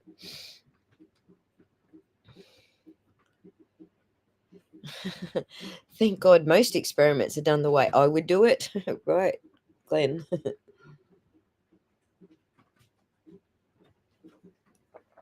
Anyway, the taillight experiment is not something that we can all do. Not all of us can afford to buy a $2,000 Lexus part and, stick it out in the paddock and destroy it. So that's not one where we can do it ourselves. But the shoe experiment is, you got a phone fucking camera. You probably got a torch. All right. Remember, there's two different light sources. There's a car parked across the paddock, shining its lights at the shoe, casting a longer shadow, which is very faint, because now they're also holding a torchlight over the top to take the photo. You've got a second light source, which is drowning out, even though the other light source from the headlights is still there, it's drowning out the length of that shadow. The light source being held straight over the top of the shoe is part of the experiment. So you need to have the two light sources and a sneaker. That's it. That's all you fucking need to see it with your own eyes. Why do we sit here and look at that same photograph of that same shoe and use that same one single photograph to confirm our own bias? Why are we doing that? That is just confirmation bias, isn't it? Is it not? I just popped that photo up so you can see what I'm talking about. They did indeed take different photos of different angles of this shoe. And in some photos, it's white. And in other photos, this one single photo, because of the angle of the lighting, it's not white. Interesting. What you can clearly see here is that someone is standing off to the side of this image, holding a torch this way. There's a car parked out here, which is giving it a long shadow across here and here. But it's a very faint long shadow because this torchlight, which is just above here somewhere, shining on this angle, is casting the stronger light. You can see out here, there is a shadow coming this way. So this torchlight is actually more towards it's not quite at the center of the shoe, shining at the center of the shoe. It's shining kind of like on this angle, which is casting this bit of shadow. And people are going, but that's a black lip there on that heel. No, it's not. It's the same fucking deal. It's the shadow. Because this torchlight is held on a different angle. So the fact that you're going to look at this photo and use this one single photo to confirm your own bias when you have a pair of sneakers and you have a couple of torches and you have a fucking phone camera to reproduce this experiment is only confirmation bias. That's all it is. Use your own equipment and test the theory, and you'll come up with the same conclusion that, oh my God, the science doesn't lie. So we agree that they planted the tail light. We agree that they planted the shoe. Only in place that shoe should have been to be planted. In only one place that shoe could have been to be planted, which is on the same freaking berm that they took a photo of earlier where there was no fucking shoe there. Confirmation bias confirmed.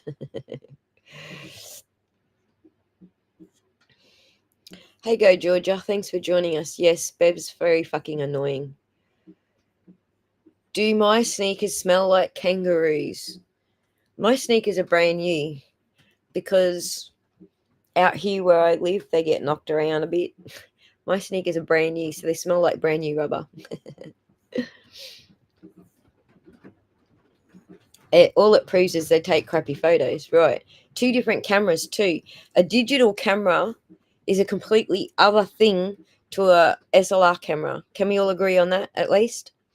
SLR 35mm is what they should be taking these crime scene photos with. Then we wouldn't be getting these like weird colored. I mean, even Colleen Crawford could cause all of these weird colored freaking things to appear in a photo by just adjusting the gamma on the final image. So I'm not even going to say that. But an SLR camera is definitely all hail the science. An SLR camera is what these photos should have been taken with. And I'm not even sure we would have ended up with quite the detailed shadowing that we've got here if they did use an SLR. I think the SLR might have picked up the translucency better of the snow here than the digital camera. So I know people think just because it's more megapixels in your phone, it must be a better quality, but it's not. It's still only digital. It's still not being done through the mirror version of the SLR camera. So using the convex and concave mirrors and shit. So and no evidence markers. The whole time AJ was crossing him, I was like, just hold a fucking evidence marker up and ask him where it is in his photos or on any of his exhibit, bag or documentation. Show me your evidence marker. Do you know what this is, bukkake? Yes, that's an evidence marker. Where are your evidence markers? Either on your documentation or in your photographs. Where are they?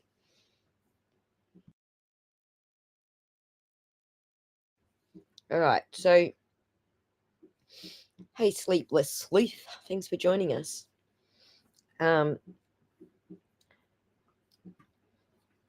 Yeah, I'm not sure that shoe came off when they were doing that either, because there's blood on the bottom of the one I think is supposed to be the left shoe that was found on the berm.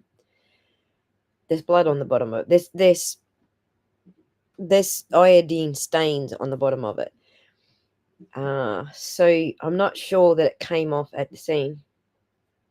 I feel like it was on his feet the whole time. So you would have heard me originally say, I think he took his shoes off at the door. I'm past that.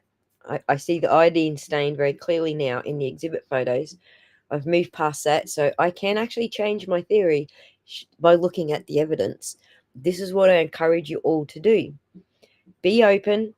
When you're looking at the evidence, don't have a closed mind, because your brain needs to see confirmation bias to match your brain's thoughts, keep your mind open. You need to be able to change when you're looking at the evidence.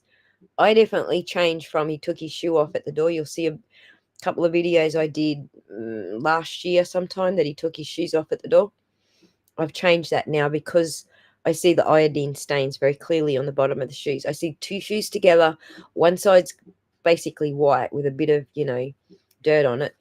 But the other side's definitely got iodine stains. So he was definitely wearing that left shoe that was found on the berm when he was attacked. So, you could be right, Mark. That doesn't rule out the shoe coming off when they pulled him out of the car. But what doesn't make sense is if the shoe came off when they pulled him out of the car, they know the shoe came off. How did it get planted there later? Why didn't they, when they planted the body, plant the shoe as well? There's something weird about the disconnection between the body and the shoe. The shoe was definitely disconnected from the body and someone didn't notice. So if it came off when they were pulling him out, like carrying him by the feet, they pulled his shoe off that way, the shoe's in their fucking hand. How did they not notice? That's the only issue I've got with that scenario. How did they not notice and not plant it right there so it would be found with the body?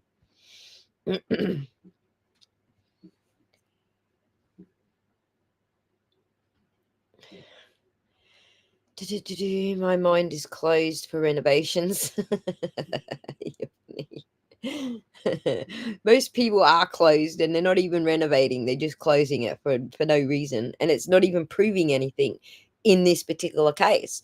It's just giving them their ego boost because they have to be right. Right. He and Proctor had a case televised a few months prior to JO where they used tape, markers, rulers, and scene monitors. They know how to collect evidence. They just didn't do it.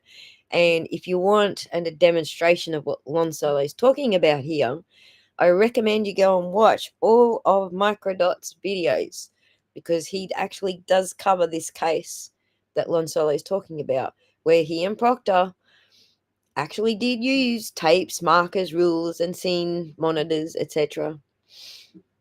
So, yeah, this is it?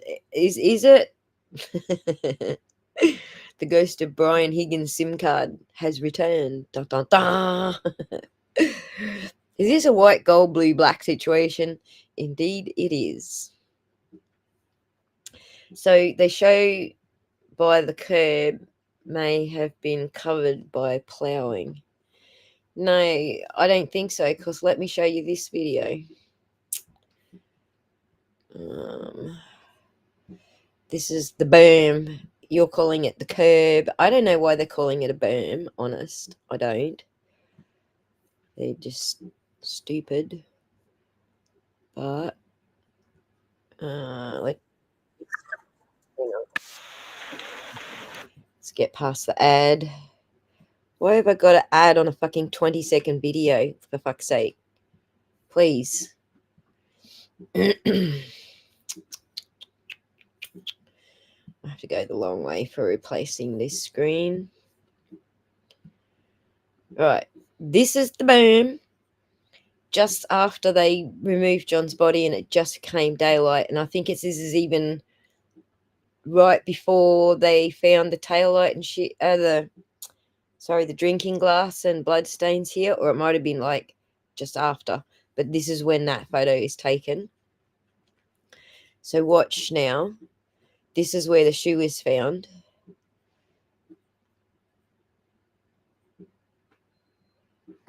Are you fucking kidding me? Right here on the fucking berm. So what I did was I matched up like this part of the building, this edge of the downpipe of 34 Fairview and that bush, and tried to get sort of this snow heap, the flagpole, try to get that into the picture.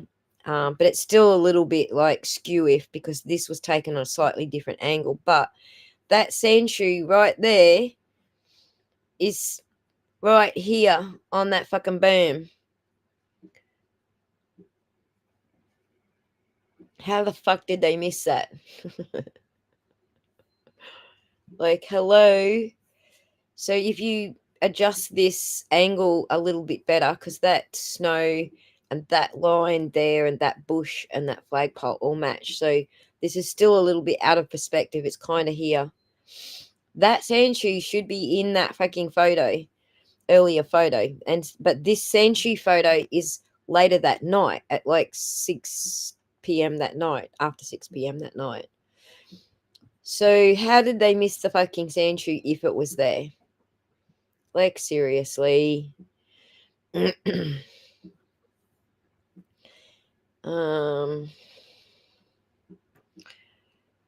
So there wasn't bare ground. There was bare ground under John O'Keefe. We're going to get to that part, but the library footage showing Karen's car heading to 34 Fairview and the church footage, I can't think what it was called, the church footage, both show that there was only the lightest dusting on the ground. So yes, there was bare grass under John O'Keefe's body.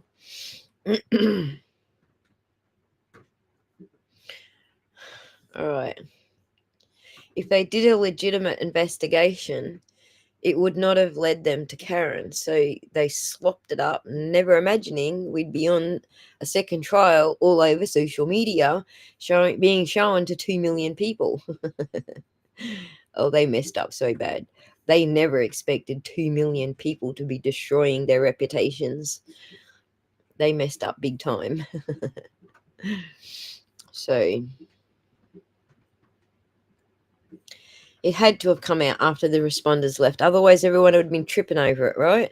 Even if it's under the snow, they'd have been tripping on it. Like, the snow's soft, the shoe's hard. You go into the snow, trip, there's a shoe there. Oh, what's that? It wasn't there. I don't know. I think if it was there, so many people walking around that area would have been seen or tripped over, right? Enough to track a cat, precisely. So the blood on the snow was from... No, the blood on the snow was also planted there. So here's what I think with the blood on top of the snow.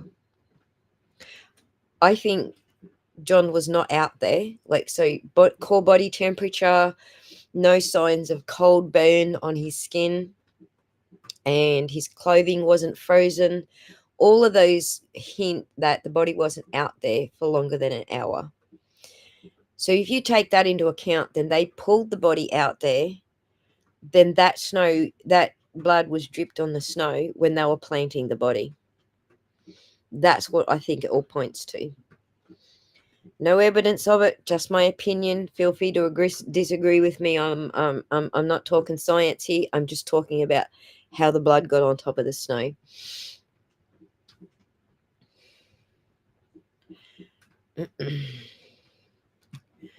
Right, this is the episode they got when Karen didn't plead out. 2 million people watching them completely fucking make dickheads of themselves. Hopefully, here's what I do hope, not based on science, just hopefully, we get to see some arrests at the end of the day. Because I feel like there should be some. I don't feel like there's any evidence left that we could be looking at, federal murder charges. But I do feel like that there is enough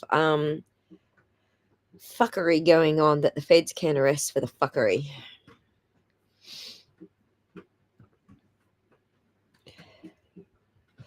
No, she said it came out of his nose. She said that she had to pull a piece of glass out of his nose in order to pinch his nose and give the CPR. And so when she pulled that bit of glass out of his nose, some blood came out. What I think that could have been, just looking at the science of it all, is that the pressure inside his his heart was not pumping. We find out from the EMTs this round that he was actually dead there he was already dead there on the sidewalk. Jen somehow knew that when she rang 911, but the EMTs kind of confirmed that in their testimony this go round. So, but what I think's happened is the head was so full of blood by this stage that when she pulled the blood they pulled the glass out of his nose, the pressure inside of his head is what pushed the blood out of that hole where the glass was. That's just me thinking it. Again, it's not science. There's nothing that that I can say there's evidence of it. There's no way for me to recreate it, to prove it one way or the other. That's just me saying this is what I think happened. I think his blood had not coagulated. I think his rigor had not quite set in. I think there's signs that his body was moved. There's signs that his body was upright when it was bleeding and not laying down. There's a lot of signs that, you know, the body is staged there, but he was already dead by the time the EMTs got, or by the time Karen found him. So,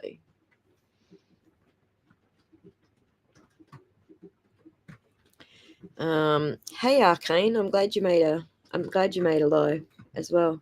There was something you and I were talking about, and you just never made a live afterwards. What was it that we were talking about? Remind me, and I'll do it again. I know we did talk about it because we were waiting for you to join a live. So, but I forget what it was because we've talked about so much since then. So remind me.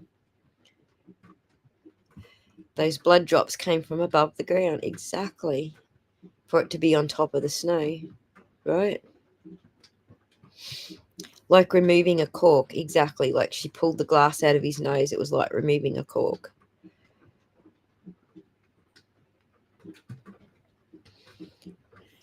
Shaking the blood from the blankets. What?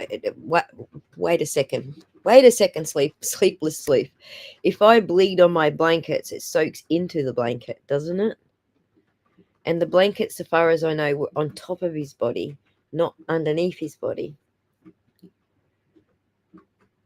So I'm not sure. It does sound crazy, sorry. Because if you get blood, if the blood is running out of his nose, then it's still fluid, then it's soaking into the blanket, right?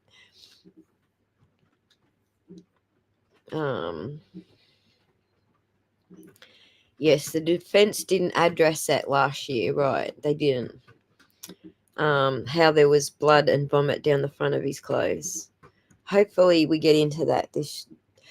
What I do hope is that one of the MEs that the defense is going to put on, one's an ME, one's a doctor, one's a, you know, there's a whole bunch of people who have the experience here and the forensic background to be able to give us a blood spatter synopsis, because I don't think we're going to work this out unless someone does a blood spatter synopsis.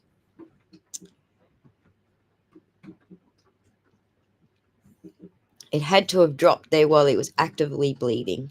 So imagine this. Imagine that forward edge that Lucky saw is where they pulled him out of the car. Imagine the back of his head is still bleeding profusely because he's been kept in the warm. He's got a lot of blood pressure build-up. He might not even be actually quite dead yet. His core body temperature at the hospital indicates that he probably was alive when he was first put on the lawn, but then died while he was on the lawn. So I believe that the blood had to have gotten there while his head was actively bleeding and they pulled him out of the forward edge. That's where I'm coming from. Again, I'm open. That's where I'm at now. Till I see more evidence, I might change my mind. So be warned. I am not someone who has to stick by ego because I have to be right. I'm happy to change my mind when I see other evidence that proves something different. It definitely happened when he was moved. He had to be actively bleeding to make the drops like that, indeed. So I was saying, Arcane says, I'll have to jump in sometime as a first responder. Bingo! You were. Let's get you a link for that. Let's do that now. We're at the end of the conversation here. Let's do it now. Here's a link in the chat for you. Come on down. Come and talk about this whole blood thing. You're on the stage, Kevy. You are on the stage, mate. You just muted yourself, I'd say.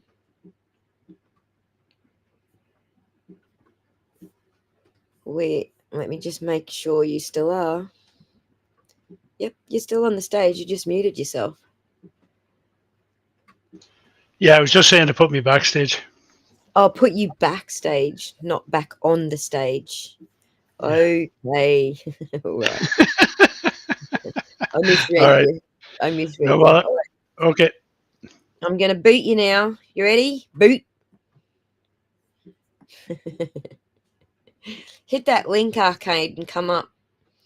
Blankets look clean to me, and she shook the snow off them. Yeah.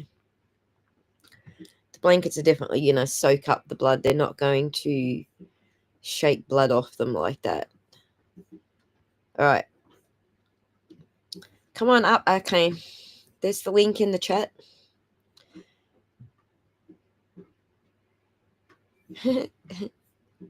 Mute boy. The old Irish mute boy.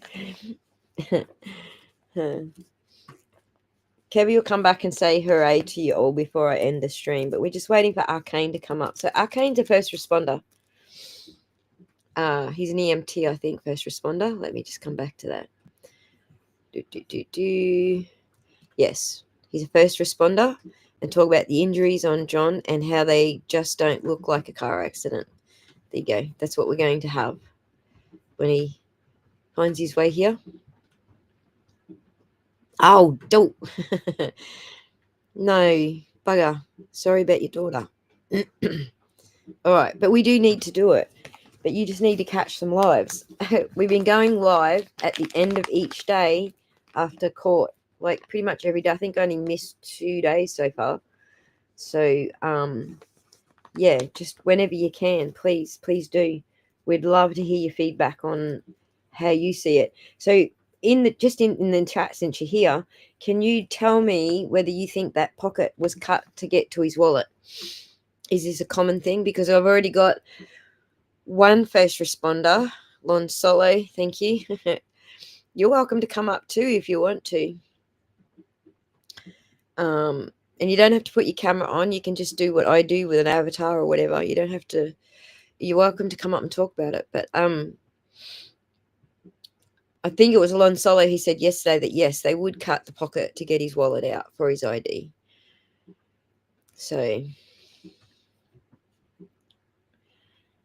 there you go. Honk if you love Kevin. Honk honk.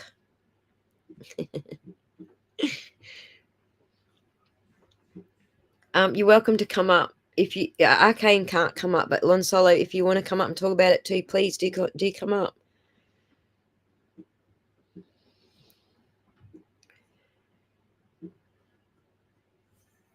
Right. So Arcane says that he would cut the pocket if I didn't want to move someone around.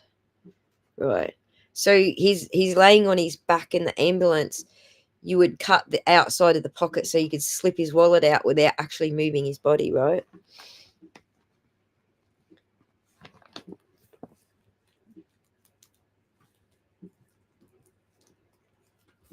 That is why they are honing in on Higgy. They're not honing in on Higgy. They're honing in on the Alberts because Higgy has already said on the stand that a tall, dark-haired guy came in the house. He had to say it because he already told the feds that he saw John go in the house. Now, Higgy's not going to say shit that puts him in the spotlight. He's saying it because it wasn't him that did it. They're not honing in on Higgy. They're honing in on the Alberts. Where's the link? Here you go. Right there.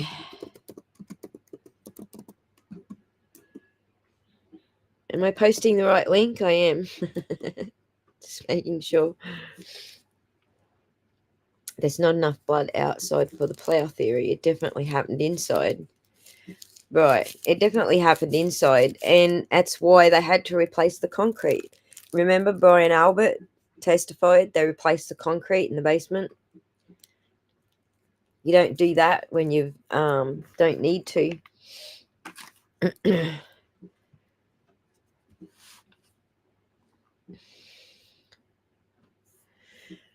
Right, so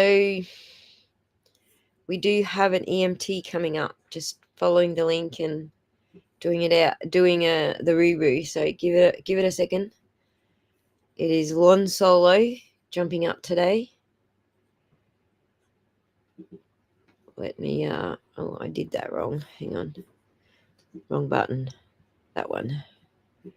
Just stop sharing my screen so I can see when Lon jumps up. So yeah, it's good to have different perspectives, but not when it comes to fucking black and white science or black and white evidence. You need to have your mind open. You can't be just like, this is my theory and I'm sticking to it. You need to have your mind open so that when new evidence comes along and questions your theory, that you can at least be open enough to say, okay, that evidence doesn't fit with my theory. So I find that too many people just get stuck in their own thought bubble, and that's all they're going to think, and they're not going to think outside their thought bubble, and so they miss other evidence that disproves their original thought bubble. You need to have an open mind, and I definitely did change my mind here. Lon Solo, thank you for joining us. Oh, no problem. So you are EMT, first responder? Yeah, firefighter, EMT, EMT basic, not any of the fancy stuff. Rightio. And where out of? Out of North Georgia, U.S. North Georgia. Rightio. So hit us with your synopsis. First of all, let's just solve the pocket thing. I want to hear what you got to say about the pocket thing. Okay, usually if we get a patient in the back, there's several different terminologies you'll hear across multi agencies, like from the Brits to US, all that stuff. But the general term is called trauma naked. So trauma naked means we cut all the clothes off of someone that's been in severe trauma to expose, you want to expose the trunk, the extremities, posterior, anterior, all that stuff. So that you can see every little break, nook, cranny, deformity, cut, abrasion, all of it. And that's the first part, and that's usually done by cutting up the seams with a set of trauma shears up the shirt. You're going to go, you go right up the middle. If it's a female patient and you're taking the bra, you're cutting right to the middle and separating everything, because you're also going to take and put on all your EKG leads at the same time. So and then you're also looking for any type of major bleeding that's going on, because you're going to immediately try to your airway, breathing, and circulation. So you're going to try and stem the circulation stuff. So, but if I had a patient and I was like the third medic in the back of the truck or the third firefighter there, I'm going to cut the pocket if I don't want to move the patient around, and I have to get that info out and hand it to either the lead paramedic or hand it to law enforcement. Maybe. Right. So most of the time, those cut outside of the pocket, they're still laying on their back. You cut the outside of the pocket to slide that wallet out without moving him, right? Yeah, exactly. And so, and now I think in his case, when they cut his pants, those came off because they were attaching him to a Lucas machine, which is that's doing automated compressions. And then they ran an IO port through his shin, which for fluids and to do intraosseous fluids. So because they probably couldn't, they were probably incapable of getting an IV line established on him. His veins and arteries, everything would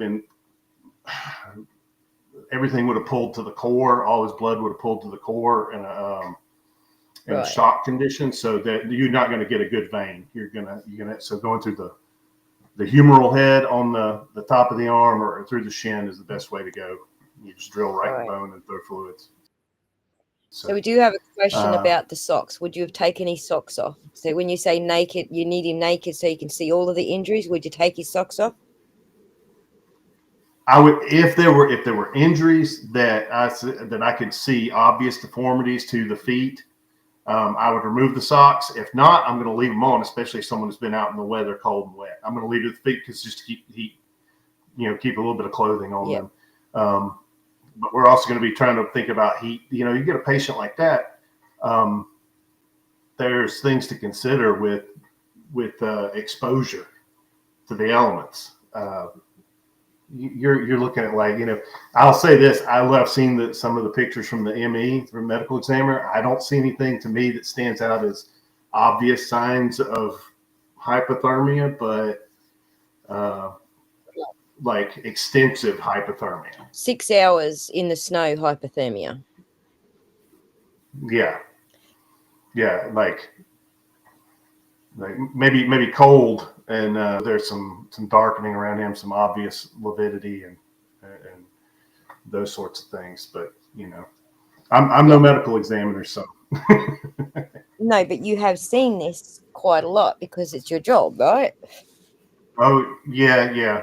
And I saw Glenn on there says I'm an expert guest. I wouldn't call myself an expert. I'm just a dumb firefighter. But the basic thing is that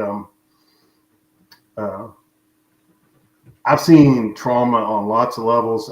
In the area I work in, we've had people that have fallen off of mountainsides or cliff faces, and I've also seen traffic incidents. And most of the pedestrian versus car incidents that we see you're dealing with severe broken bones, dislocations, lots of obvious deformities, flail chests, broken ribs. Wow. Yeah. Wow.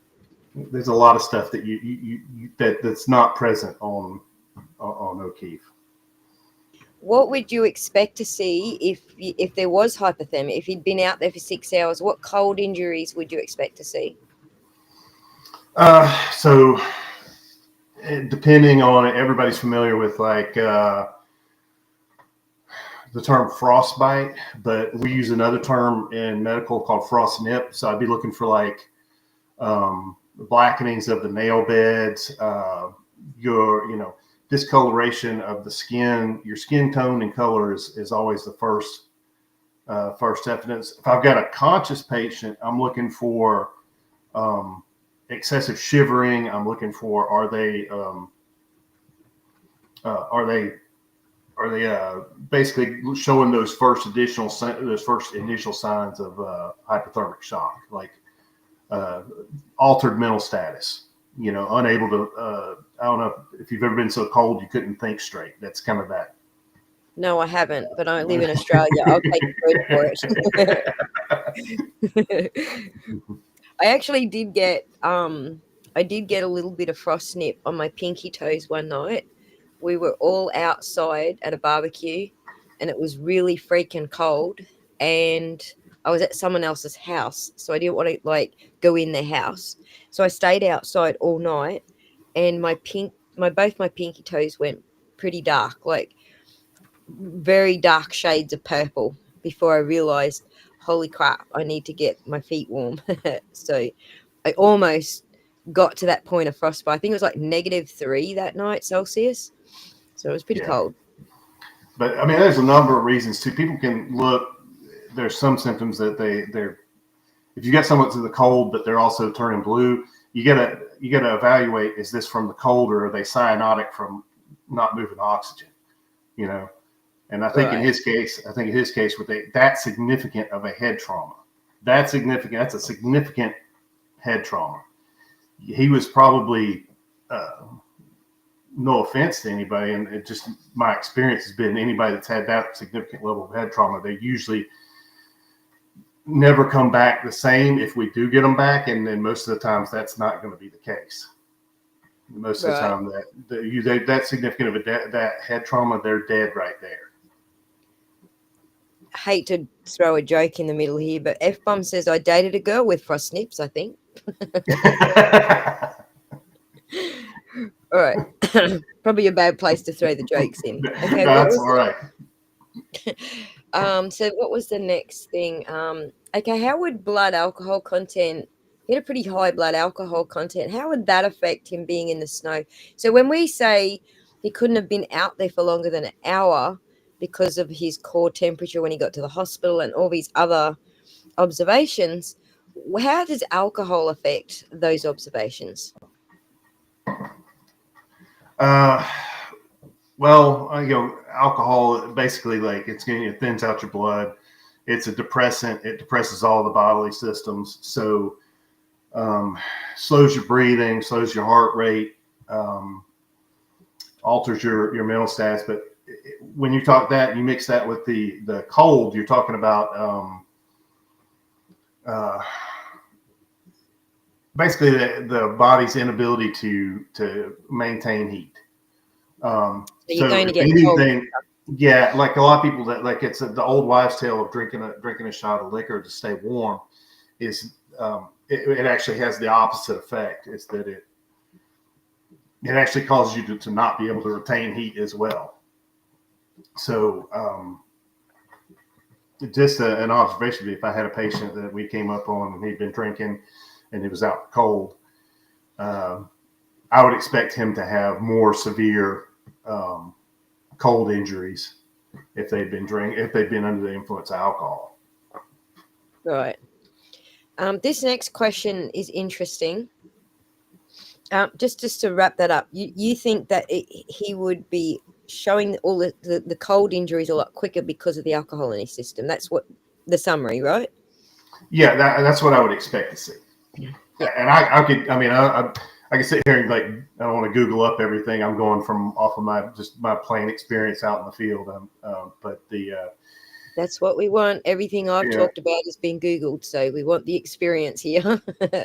So that's good. I mean, you can do a lot of research with Google. Yeah, alcohol's not human antifreeze.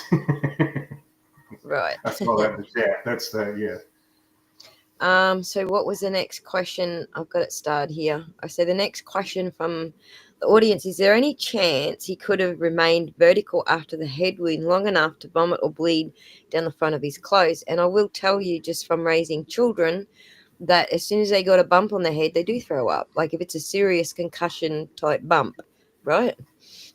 correct. So head trauma,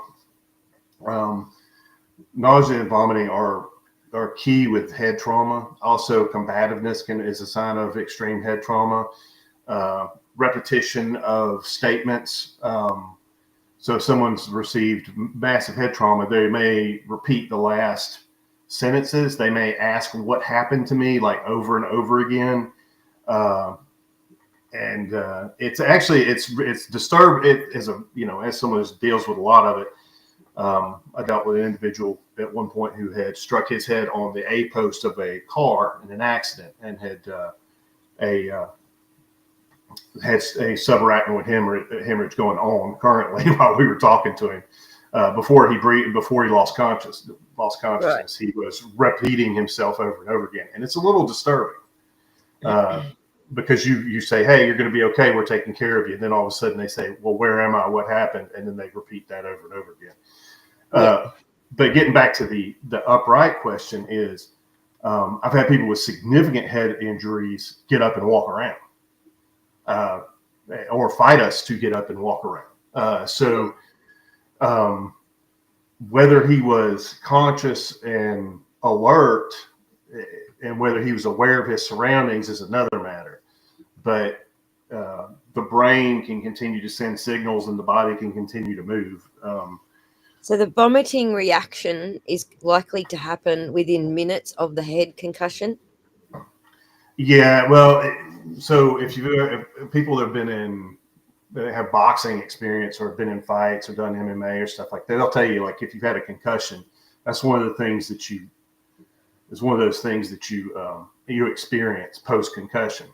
There's a lot of vomiting, but with head trauma, it's part of the it's actually part, because the head trauma is so severe, it's like sending you into instant shock. It's part of that. Sure. The sympathetic and parasympathetic reaction. Your body's emptying your stomach out, not because you're nauseous, but it's emptying it out because it's the fight or flight thing. It's like it's an immediate trauma response. So it's right.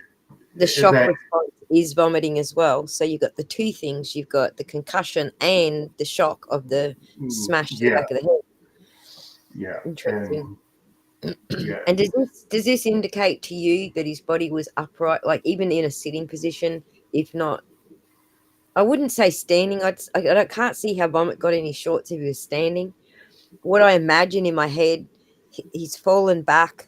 He's smacked his head. He's in a sitting position, like instantly incapacitated, as the ME said. Mm-hmm. So his head's flopped forward. That's how he would get the vomit in his shorts, right? Yeah, I mean, you could. So either that, or he may have vomited and it been in his mouth. And if he were to have been, this is all speculation, but if someone were to sit him up, his mouth would then open. It would then pour out and go down the front of his shirt and into his lap. Yeah. So if he was knocked down, incapacitated, and twitching or shaking, or went into immediate seizures, that's a possibility as well. A hard enough blow to the head, Right. And the thing is that my understanding is one of the individuals that would have been in that house and been near him would have been it was someone with some medical training. They would have known, had they seen that severe of a head injury, that this was over with. And that would have been that. And everybody's like, well, why would they do this if it was just an accident, if it was whatever? It's because somebody there saw it and went, yeah, it's over straight away. It's over. Yeah, they knew it. Yeah. Obviously. Radio. So, what was my next question about the whole thing? Talk to us about the lividity that you can see in those photos. Okay, so this I am going to pull up so you can. I'm going to see if I can. I can't share it on YouTube. They freaking stop shit if we do it on the screen. But pull it up in front of you so that you can give us your synopsis. Yeah. So a lot of these. I've seen a lot of stuff that talk about the arm injuries. To me, the first time I saw them, before anybody said one word about anything, the first time I ever saw that image in the case, I was like, oh, he was bit by a dog. I think that'd be most first responders replies to that. But yep. Also the back of the injuries to the back of his right hand. Those are of significant interest when I first saw them, because that, to me, those look like looks like he has a boxing fracture on the right hand. Right. Just observing it, I can't tell, like just looking at a photo, but it looks like a boxing fracture, and I've had one myself, so I know. But it looks as if there's some deformity to the hand, and then there's that bruising, which seems defensive on that right hand. That one I can put up on the screen. Give me 1 sec. I can chop this up into different photos, parts that we can and can't show on the screen. So give me 1 sec. One of the good ones that you can kind of see is that on the side of his. I think if you can put up on the side of the side view of his body, like from on the corners table, where you just see from like not all of it you can put up there, I understand, but just from showing the rib cage, but then that right anterior flank, right, where that right side flank would be. Right side flank. So there was 2 at the bottom of the autopsy photos. So I'll pull up both of them, but just what we can show without getting too. Let's do that one, and then I'll grab this one here, which is the other part as well. Let's do this bit here. I'll pull them up in a second. Give me 1 sec. Hey, come on, mousy. Cooperate. Right, that one there as well. Okay. All right, so we'll start with the hand injury. I'll share that one first. Yeah. Let me get them all across the screen in the right order. All right, share screen. Window. All right. Hand injury is up first.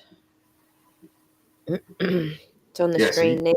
Yeah, this one's even better than the one that I had pulled up and looked at. So you can see.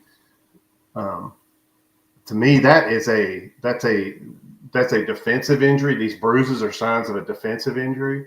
And then you Yep. can see the deformity, the gloves and the measurements kind of in the way of the of his the carpals there. But like you can see his ring finger and pinky finger, the knuckles there. You can see the base, the little bit of deformity there. Yep. There and there. And a little bit right there. You're talking about that deformity right there.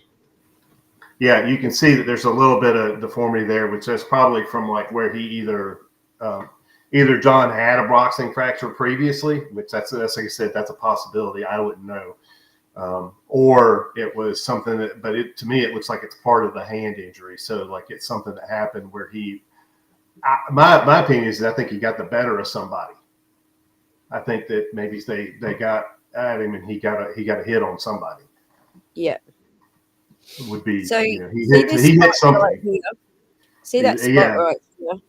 That I think is what Scotty Bella was saying. Looked like they tried to intravenous him, but I don't agree with that. I don't agree with that because, as you say, you wouldn't have been doing that because you already knew it was cold, out in the cold. You wouldn't have been doing that for the intravenous anyway, would you? No, well, here's the thing: if we, as a first responder, if I'm there, I'm on scene. I'm there with a EMT advanced and a paramedic, and probably a couple other EMTs. And as a firefighter, we're picking this guy up. We're putting him on a backboard. We're getting him loaded in. We're cutting the clothes off. As soon as we see that head injury, and we know that he's in cardiac arrest, he's not breathing. Everything, he's respiratory arrest, everything. We've got to start at square one. We're not going to take sitting here trying to find an IV point is pointless. We might as well just go with the IO port. You go with the IO port because you hand it to one responder. They can take it. They can put it either in the shin or they can put it in the humeral head. It takes seconds and you can start an IV very quickly. Right. That's what I was thinking too. You're not going to waste time trying to find a vein when you know the veins are already cold, they're already frozen. He's already been out there for who knows how long. You're just going to go straight for warming the body through the marrow. Yeah. Sorry, I'm turning it into plain English for people too. So if I use the wrong word, correct me. Oh no, that's okay. That's okay. That's what you're saying when you're saying the port, right? You're saying it that's straight into the marrow. Yeah, and I just saw Arcane made a big point I was just about to make, which is that even if you did try to start an IV, it's not going to leave that significant of an imprint right after he's brought into the hospital. Like you're talking about unless the because the blood's got to be flowing for a bruise like this to appear. That you literally have to have your heart pumping for this bruise to appear, right? Yes. You have to, bruising, you can have bruising appear post-mortem. I mean, your blood can be stopped and pooled and everything else, but it can happen, bruising can happen post-mortem. Right. But you wouldn't expect it to happen like immediately right after if he's in the hospital and he's just passed, and they've done every procedure they could, and they've declared him dead. That IV that's in his hand or that attempted IV mark is not going to show up like that. That to me looks like a defensive one. I think what the EMTs actually testified to was that he was dead on the lawn. Like he was already gone at that point. I think that's what they testified to. Yeah. So putting the IV in then, after they've moved into the ambulance even, isn't going to bruise immediately. That's the point you're making, right? Yeah. And I'll not say too much about what I think about the procedures and things that were done for him on scene, but I do have a certain level of disappointment in the firefighters, EMTs, and paramedics that were involved in that situation. Because absolutely, like how can you not ask them what did you hit him with? If someone's standing there saying to you, "I hit him," are you not going to go, "What with?" Like a fucking horseshoe?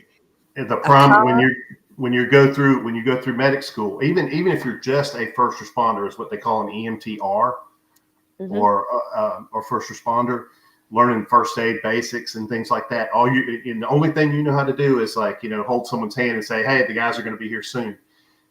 One of the first things you learn is about mechanism of injury and how important that is in determining your treatment of your patient. First, I need to know if it's medical or if it's trauma. If I come in with that assumption, zoom in on that. So that if I come in and I know that it's medical, if it's someone that's got dementia or senility issues, they've got a history of stroke, they've got whatever, I'm going to collect all that information because it's all a part of what's going on. Yep. And then the same thing in trauma instance. I may not have that information that I can get from the patient. The patient may not be able to tell me what happened to them, but someone at the scene should be able to tell me what happened to them. Mm-hmm. So this marking on his ribs here, tell us about that. All right, so that's the thing that to me is what, there's one point where, so I said one of them looked like somebody had stepped on him with a boot. And I didn't mean that as someone maybe put the boots to him. They could have, but to me, it looked as if when I've seen those kind of injuries a little prior to this, sort of thing coming up, which is if responders are standing over a patient and trying to load them onto a backboard, sometimes they inadvertently step on the side of the patient with their boots. Yep. So that's one thing that could be from, but it could also be from, it could be a combative injury. And then also from the side, further up the flank, underneath the ribs, there's a discoloration that I thought was blood pooling or lividity. Let me move this over to the next picture then, because I think this is the one you're talking about. Yeah. It also depends on how long. Depends on how long his. Is that one you're talking about? Yeah, and it could be a bad shadow on the image, but there was some there that looked like it was a purpling discoloration in there, and I would almost warrant looking for a better image, or asking get Arcane to kick in on his opinion on it, because just seeing it is that purple discoloration across there. Almost to me looks like kind of this discoloration across towards his back here. Yeah, from the rear of the shoulder blades down to that hip area. And there's a shadow there, so it makes it a little bit hard to see. But if you look at the skin, there's like a purpling that kind of waves up on there. And that dark purpling you'll see on anyone that's been dead for a significant amount of time. Just in this area, like between the shadow and the red, you've got that purpling sort of in that area. I don't know. Can you see my mouse moving around? You probably can't. Yeah. Hang on. Am I on the right photo? I can see it. I was on the wrong photo. Hang on. I was looking at the wrong photo. Let me just zoom this one up. I'm looking at the wrong picture. Let me just get in. So in this area here, you're talking that purpling sort of in there. Yeah, the lividity. Yeah, it's what it looks like to me. And it would also depend on how long. My understanding from just what I've heard is that the medical examiner examined him almost within an hour or so after he was brought into the hospital. I believe that's what the photos are that we're looking at here. Yeah. I believe they're not the actual autopsy photos. They are after he's arrived. They've declared him dead, and the medical examiner is going over the body right now. Yeah. So what do you think about this patch here? Because this is fairly uniform. It looks like how it's supposed to look for lividity. This looks a little different. Yeah, that's the one I was saying. It looks like a boot, like a stomp or a boot or a tread. And like I said, that could have been achieved any number of ways. Like it could have been when, if the responders were trying to pick him up and slide him onto the board. Yeah. You're right. It is the same one. I'm looking at them side by side now because his hand down here, we were seeing it up, on that angle. But yeah. Right. All right. Well, that's that one. So let me pull up the next one. Copy 4. Replace that with copy 4.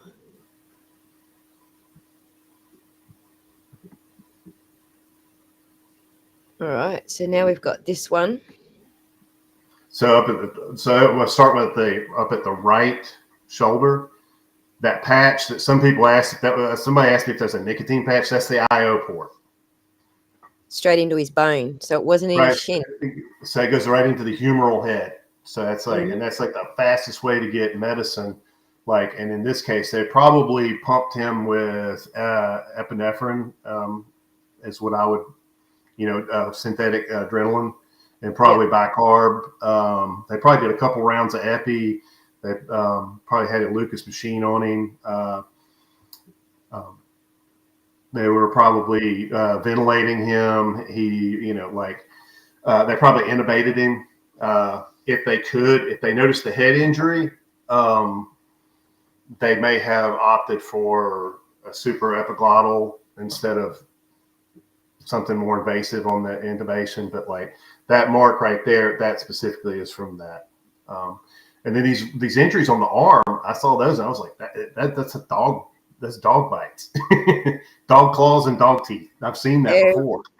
Everybody has said that, but you've actually seen this out in the field, right? Yeah. Yes, I've seen both children. I've even seen a few Leo guys that walked over the wrong fence and got a labradoodle on the wrong end.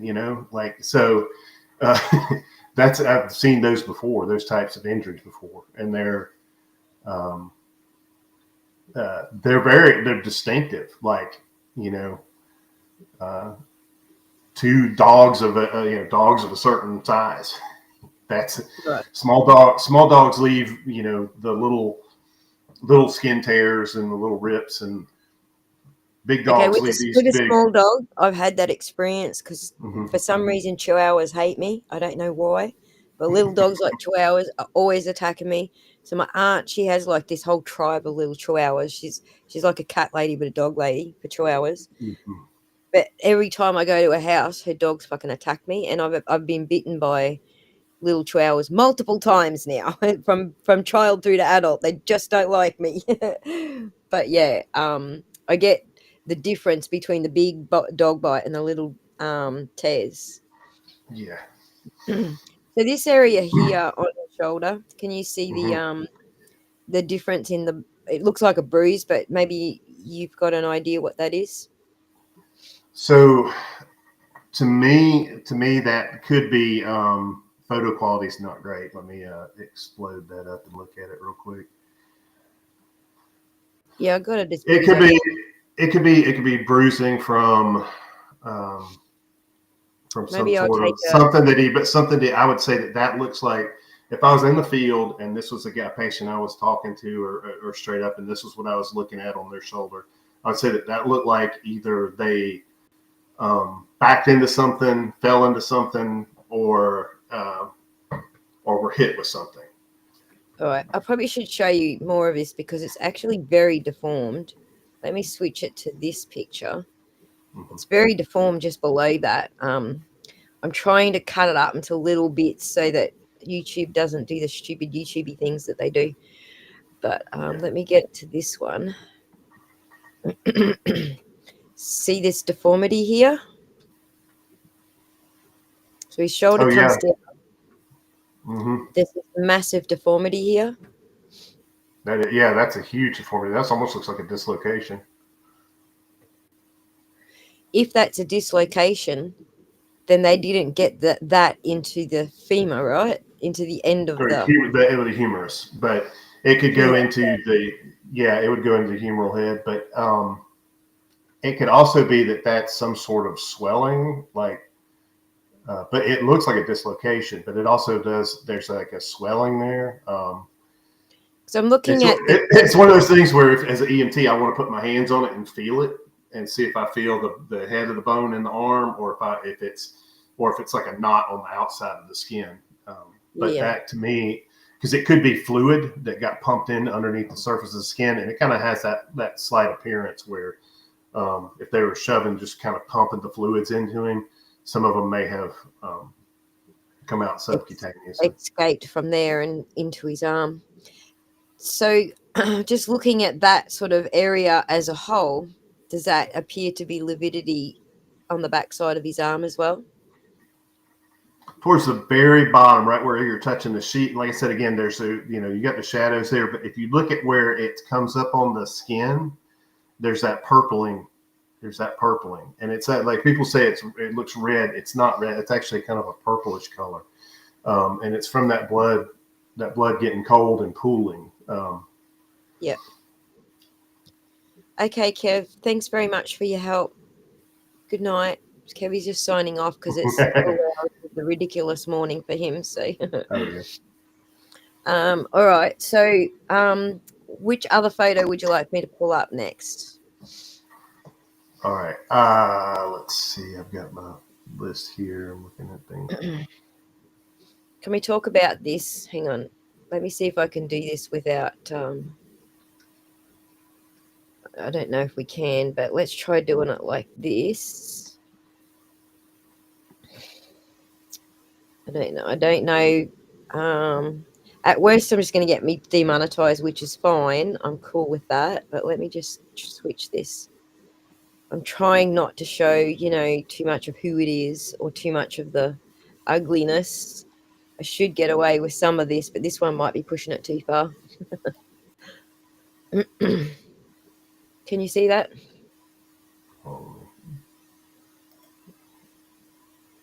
Kevin's sitting there, sent a message.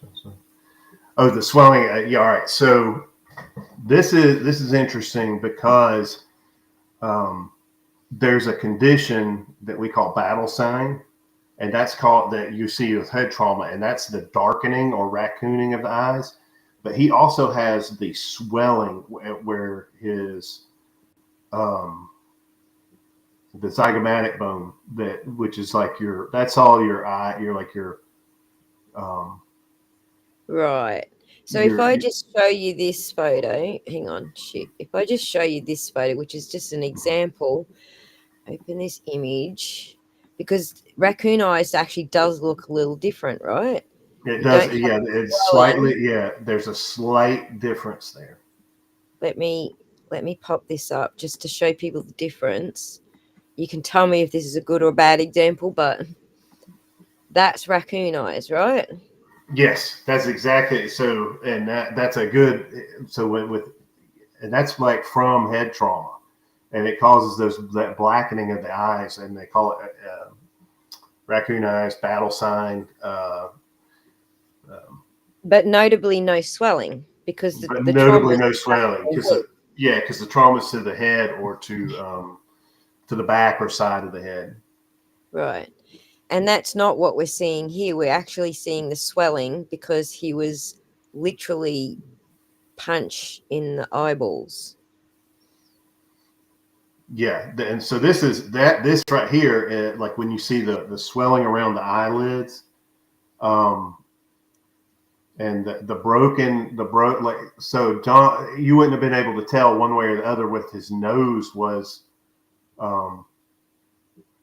broken because it looked like in certain images I'd seen of him and certain TikToks of him, when he was alive, it looked as if his nose had been previously broken. Like, right. But my nose has been broken several times, and it it's not exactly just straight. Out the swelling here, and that's the difference between the two. That is very obviously swollen. The ME knows this shit. There's no way the ME doesn't know this shit. That is so very obviously swollen. But we'll just do a little snippet of the nose just so you can talk about the nose as well. Yeah. But that to me, those are injuries I would expect to see and have seen in the field of someone involved in a bar fight. So I have had individuals in the back of in one of the areas that we serve, without getting into too much of where I work and who I work for, because it's against our policies to talk about that. But we work near a town where there's a large drinking festival that goes on. And every year we have the guys that come out and guys and gals that punch each other up out in the parking lots. And that's what you see. somebody gets on top of somebody, mounts them on the ground, and then they hit them a couple times in the face, and you'll see somebody with swollen up eyes, busted up nose. Yeah. His nose looks pretty bruised up there. Yeah, I'd say that to me, that just everything that I've seen says he looks like he was in a brawl, a fight. Right. So I will say, with the bulgy eyes and the broken nose, I've seen this myself. I was married to someone who drinks and goes out bar brawling when he's drinking. People are like, "What's the motive?"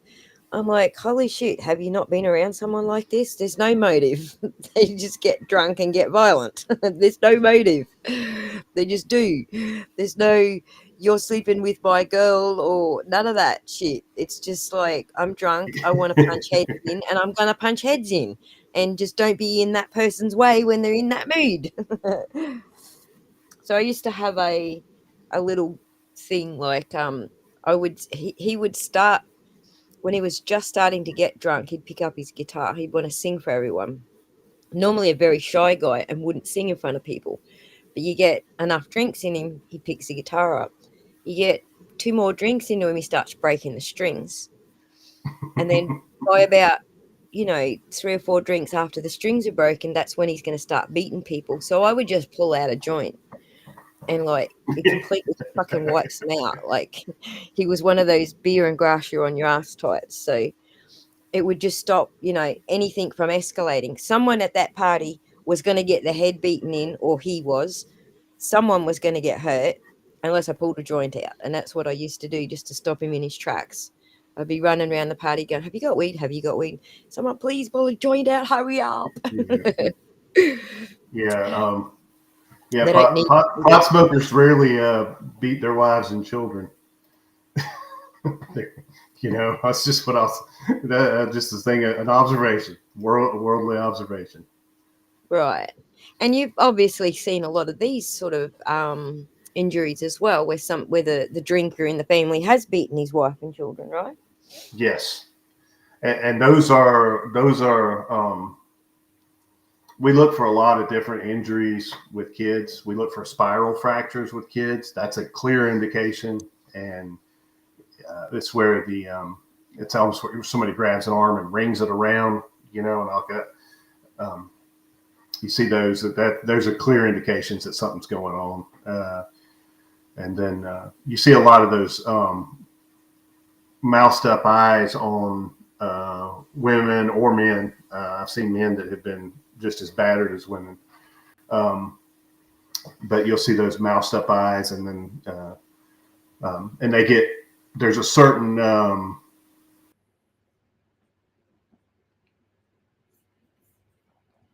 Hey, I think we lost you. Hello? Oh, we lost him. I don't know if that's a reception problem. Are you there? We'll just wait for him to come back. While we're waiting for him to come back, we'll talk about a couple of the things. Ocular Tracy, just on that topic, you remember the brain doctor said he had broken eye sockets, and that doesn't come from all right, he's just doing a reboot for us. Give me 1 sec. You right now? Hello? Nope, we've lost you. You're gone. If you can hear me, you might need to disconnect, and I'll put the link back in the chat for you.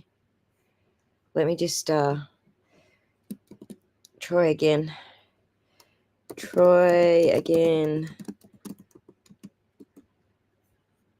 There you go. It's in the chat. You need to disconnect and then have another go at reconnecting.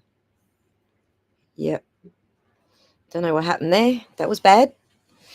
I don't know if you can hear me, but there's a link in the chat. If you shut the browser and then follow the link again, come back in with a fresh browser window.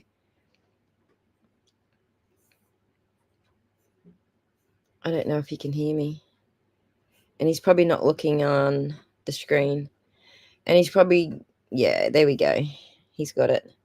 All right. So, so the chick in the green dress with the tats, she was like the brain doctor. She said he had a broken temple on one side, I think, and then he had broken eye sockets.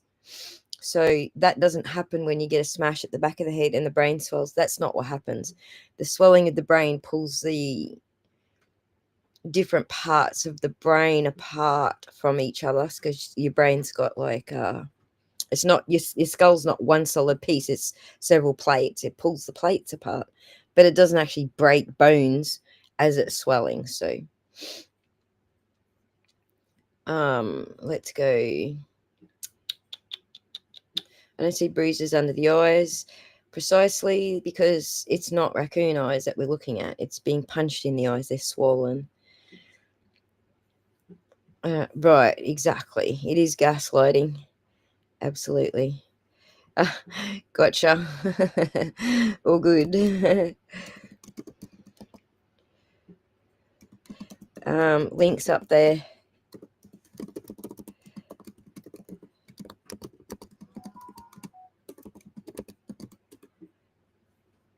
I didn't remember about the broken facial bones. It was his eye sockets.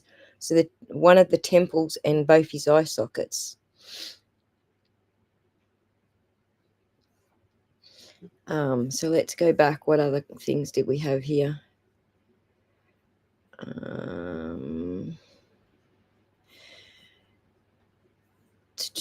Is that just layer progression? It only progresses if you're alive and your blood's flowing. It doesn't progress if you're not alive.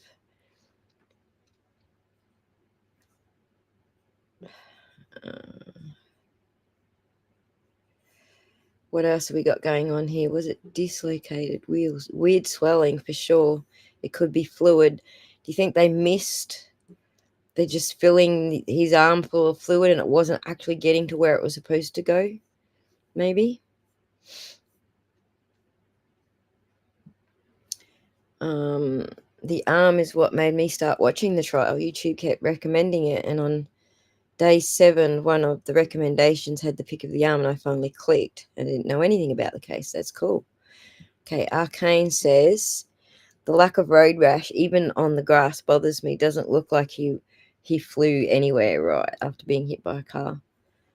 Right. God, I can't wait to get you up, Arcane, so we can talk about the same things. I'll pull up the same images and we can talk about the same things. So that will be very good.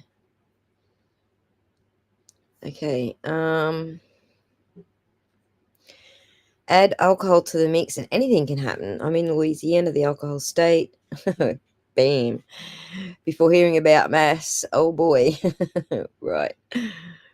I was married to one for, 12 years, I guess. Add alcohol to the mix, and there's spirits in them spirits. That's pretty much what I've always said. Now, Corn Pope, you can fix this problem. If you are looking at my channel, you can go in and unsubscribe, undo everything, unnotify, and then resubscribe, re-notify everything. That should fix the problem. That seems to work for other people, but give it a shot. How did a piece of glass get in his nose? It wasn't in his nostril. It was on his nose. We don't know. We don't know how it got there. I'm trying to imagine ways that glass gets in the face. All right. I see this drunk stuff going on. My ex-husband was a drinker. He would go to the bars. He would so one time he was holding a glass stubby, a glass beer bottle, when he kicked someone in the head, and they kicked him back, and they kicked the glass, and it actually severed his pinky finger. It severed the tendons in his pinky finger, and he's never had use of his pinky finger ever since. But that's just one example. If John had the glass up to his face when he was hit, that could be one way he gets glass in his face. So I think there's a number of different ways. But if Lonsolo wants to come back up and tell us about, if he's seen any of these kind of injuries, how people get glass in their face. It's hard to tell about the arm swelling without different angles, right? Come back up. We still got more questions for you. You will see boxes with eyelids like that. Indeed you will. Indeed you will. And that was where my research actually started, right? Boxes.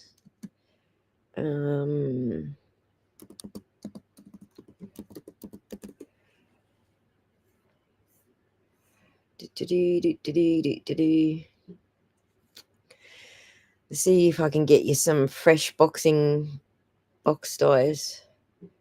Yeah.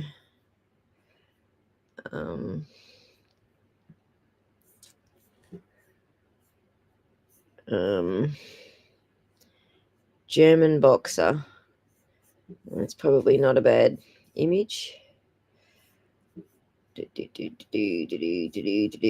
me just screenshot it so I don't have to freaking screw around with anything. So bear in mind, this isn't just after it happened. Obviously, this is quite some time after this injury happened. But if you're alive long enough, it can look like... Oh my God, I didn't freaking... Hang on. Give me one sec. All right, let me share that now. Replace that with that. There we go. That's how much swelling you can get if you're actually alive long enough from a boink in the eye. This is a German boxer. This is what she normally looks like. And this is what happened to her in that match. But if you're still alive for a period of time after you've been boxed in the eyeball, it will swell up like that.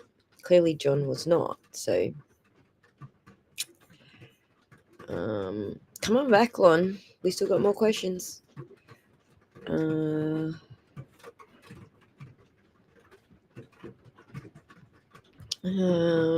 are we? Corn Pope says also he could have fell with the cocktail glass, and that kind of glass shards really bad. Shatters really bad. It's fine glass. Okay, he's just rebooting everything, so he will be back. Cool. Former first responder here, Montana.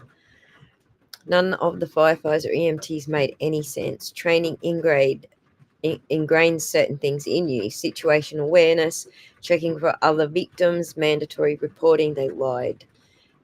Okay, we got you. Cool, we got you. Whenever. We're not in a hurry. Okay, the biggest issue is the whole freaking case. All the shit images. Exactly. Now, let me just see what else I have missed here. Montana says, I would be asking if I were on the jury why the suspect's phone wasn't evaluated side by side of John's, since they were together when this supposedly happened. The suspect's phone. So you mean Karen's phone evaluated side by side? Or the other suspect? All of the fucking people are suspects. God damn it. Which phone? Okay. Maybe the glass was thrown at his face. Busted glass on the floor before he even fell. He allegedly walked in with a glass, right? They suckered him, or if Chloe jumped on him, could be anything.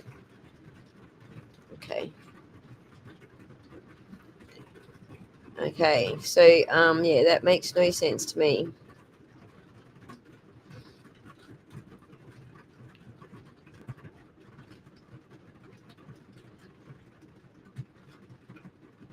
Karen's, yeah, instead of Jen's. Got ya.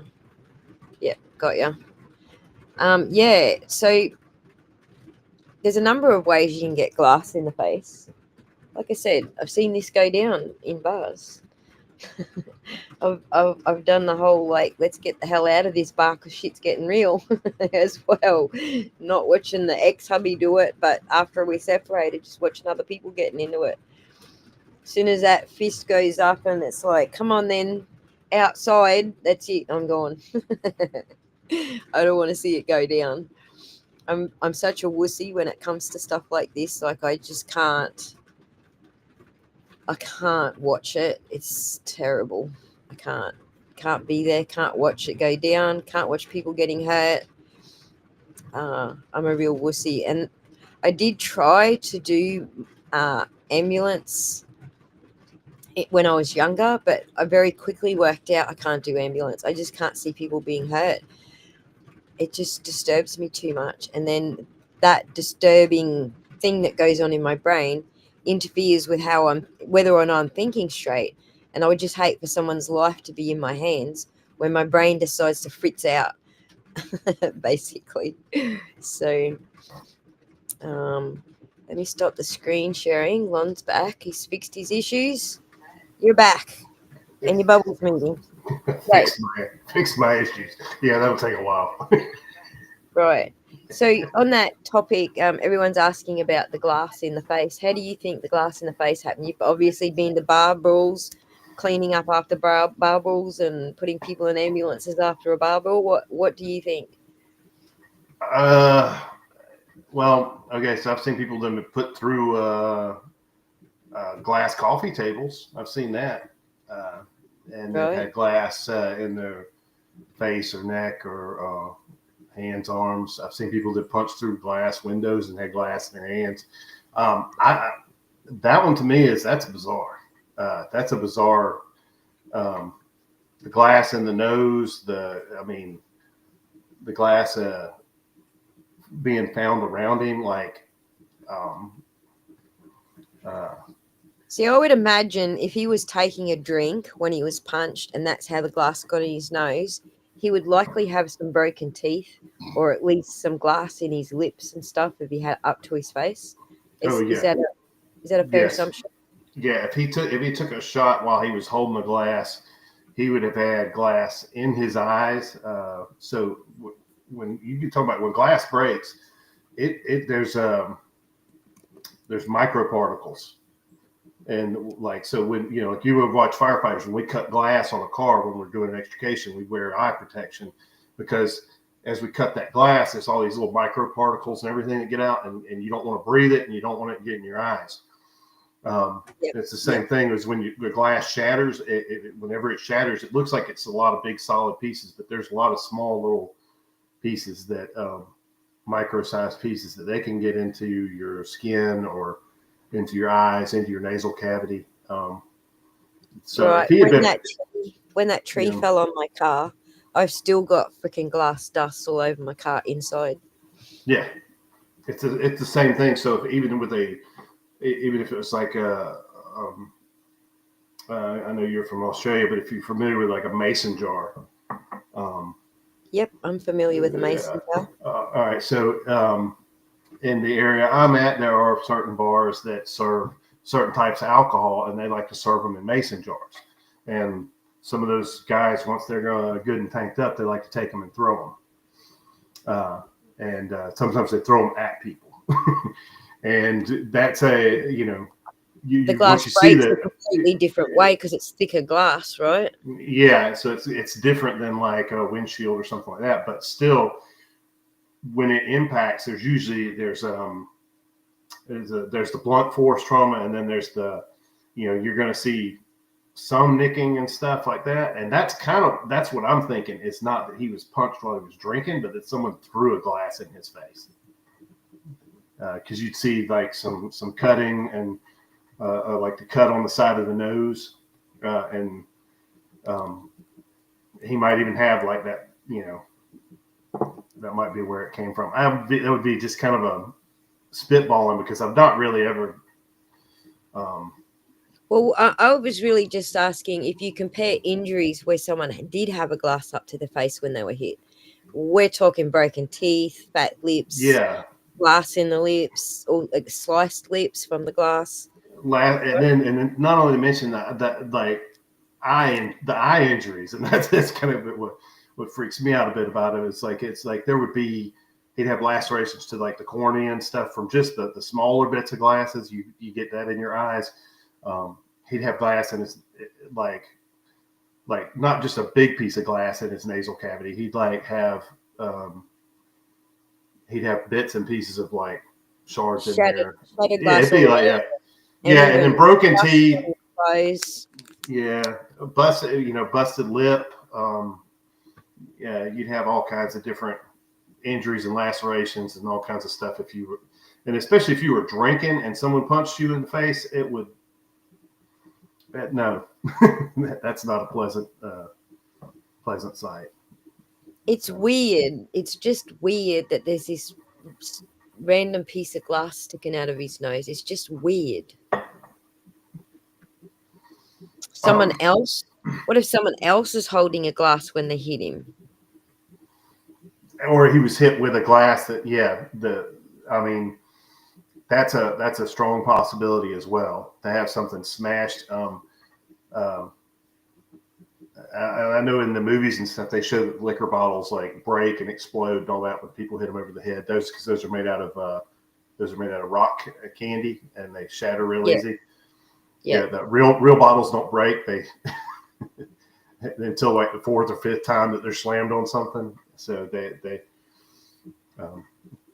right. But a glass that, like, if someone did take like a brandy snifter or something like that, or one of those drinking glasses and smash it into his face, they could do that. It could leave that kind of injury. It's just weird that there's nothing else around it. That's what's weird to me. There's nothing else around. It's just this stray piece of glass by itself. It's weird. It's really weird. Is it part of them trying to stage something? Yeah, and the other thing is that we take that Karen's testimony about pulling the glass out of the nose is that it's an actual piece of glass. We don't know what it was. She may not even know what it was at the time. That was what she, in her best moments of trauma and traumatic incident, that's the best that she can pull out, is that that's what she thought it was.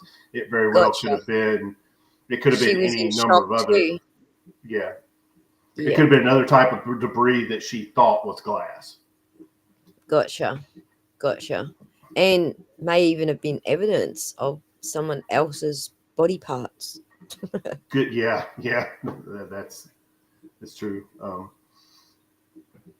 So we're just taking it on face value that it was glass, but as you say, she was in shock. She might not be right. Yeah. I mean, interesting.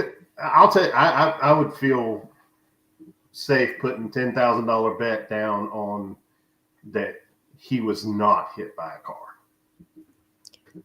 I'm happy to lay that money down with you. So we're up to 20 grand now. There's no way. I've seen too many people that were in motorcycle accidents that were hit by vehicles that were thrown from vehicles. Right. Even at lower speeds, at 35 miles an hour and below, you still have one incident I recall was less than 5 miles an hour, and it was a fatality. Right. And it was an individual being pinned between two vehicles. Ouch. Oh my gosh. I do recall one of my friends was going through an intersection on his motorbike. So because he'd slowed down for the intersection, he wasn't going very fast. But on top of that, he saw the collision coming and he laid his bike down so that it went underneath the truck and didn't decapitate him. He was obviously going slow enough to pull the bike over. And that ripped like the side of his body from his shoulder all the way down to his ankles. He was just torn up by the asphalt. But it wasn't very fast. It was a very slow moving accident. He was trying to avoid getting pinned between two vehicles. Oh, yeah. Did he talk about the dog bite? Did we talk about the dog bite?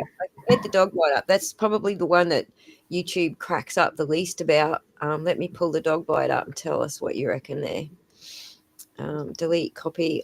While you were rebooting and stuff, we had a billion questions for you, and I've forgotten them all. All right, let me get the dog bite up though. That one we can do. Crop, duplicate, share. All right.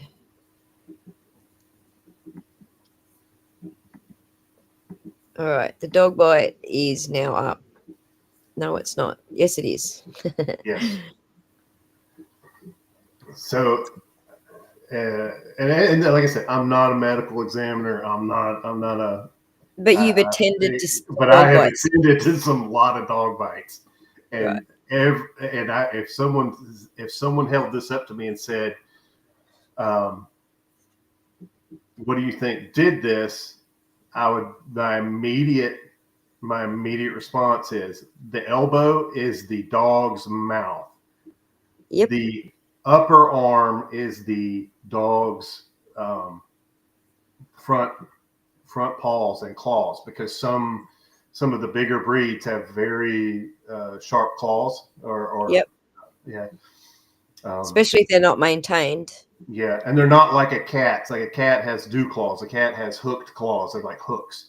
Dogs' claws are very much like everybody. People know that. People have dogs. I don't need to explain that. Yep.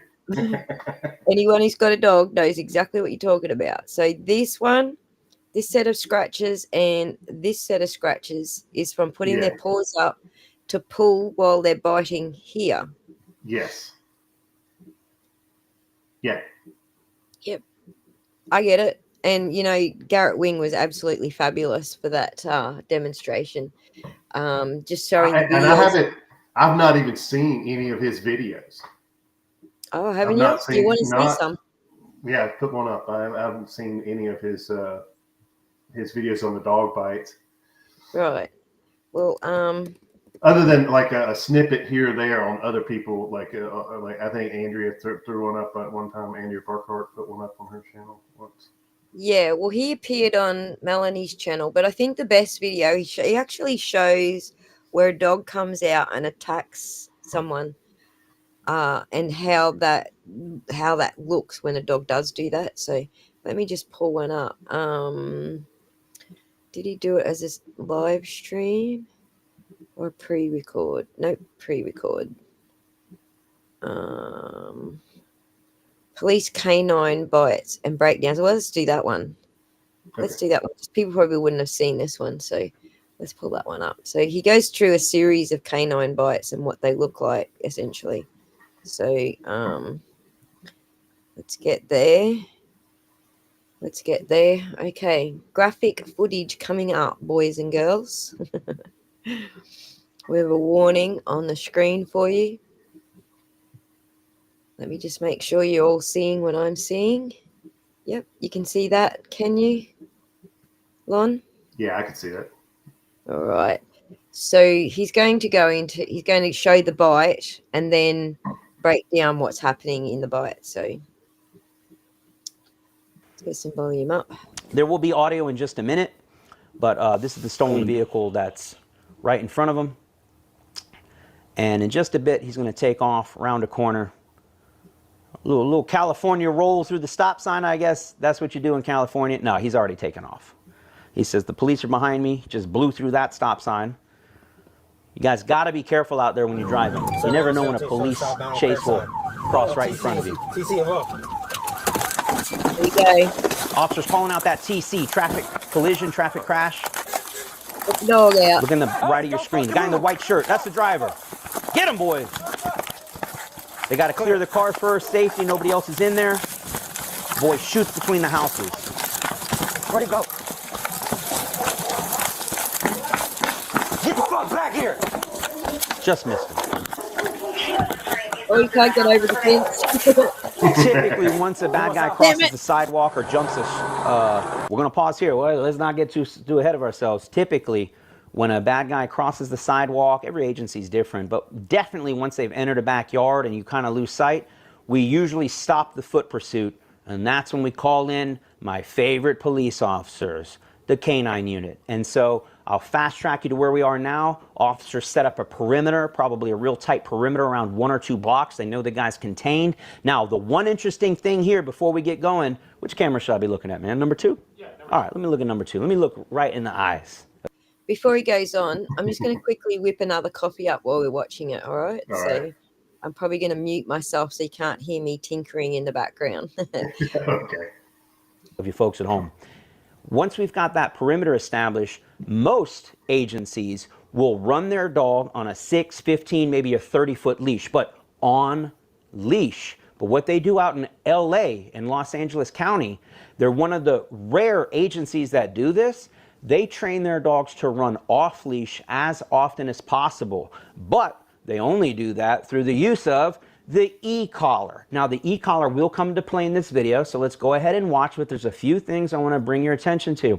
This dog's running off leash. We can talk about why they do that. If you have questions as to why they're running off leash or any questions about this deployment, I'll be happy to answer it for you. But they're going to be running off leash, and they should have a chopper up, so they probably already have a good idea which yard this guy's in. In fact, I don't even know, this might even be the same yard he first ran into. So let's get into the bite. I don't want to waste any more of y'all's time. Yeah, let's get to the deploy bite. this amazing Belgian Malinois off leash, and they are taking their time, letting the dog do the work. We call it pause before boots, because even though this is, quote, only a stolen car, murderers driving around in stolen cars, armed robbery subjects, typically people aren't just stealing cars for no reason, so we don't know if this guy's armed or not. So we're going to send the dog in first, and let's get into it. Let me make sure that quality is highest potential quality. We got premium here, baby. All right, here we go.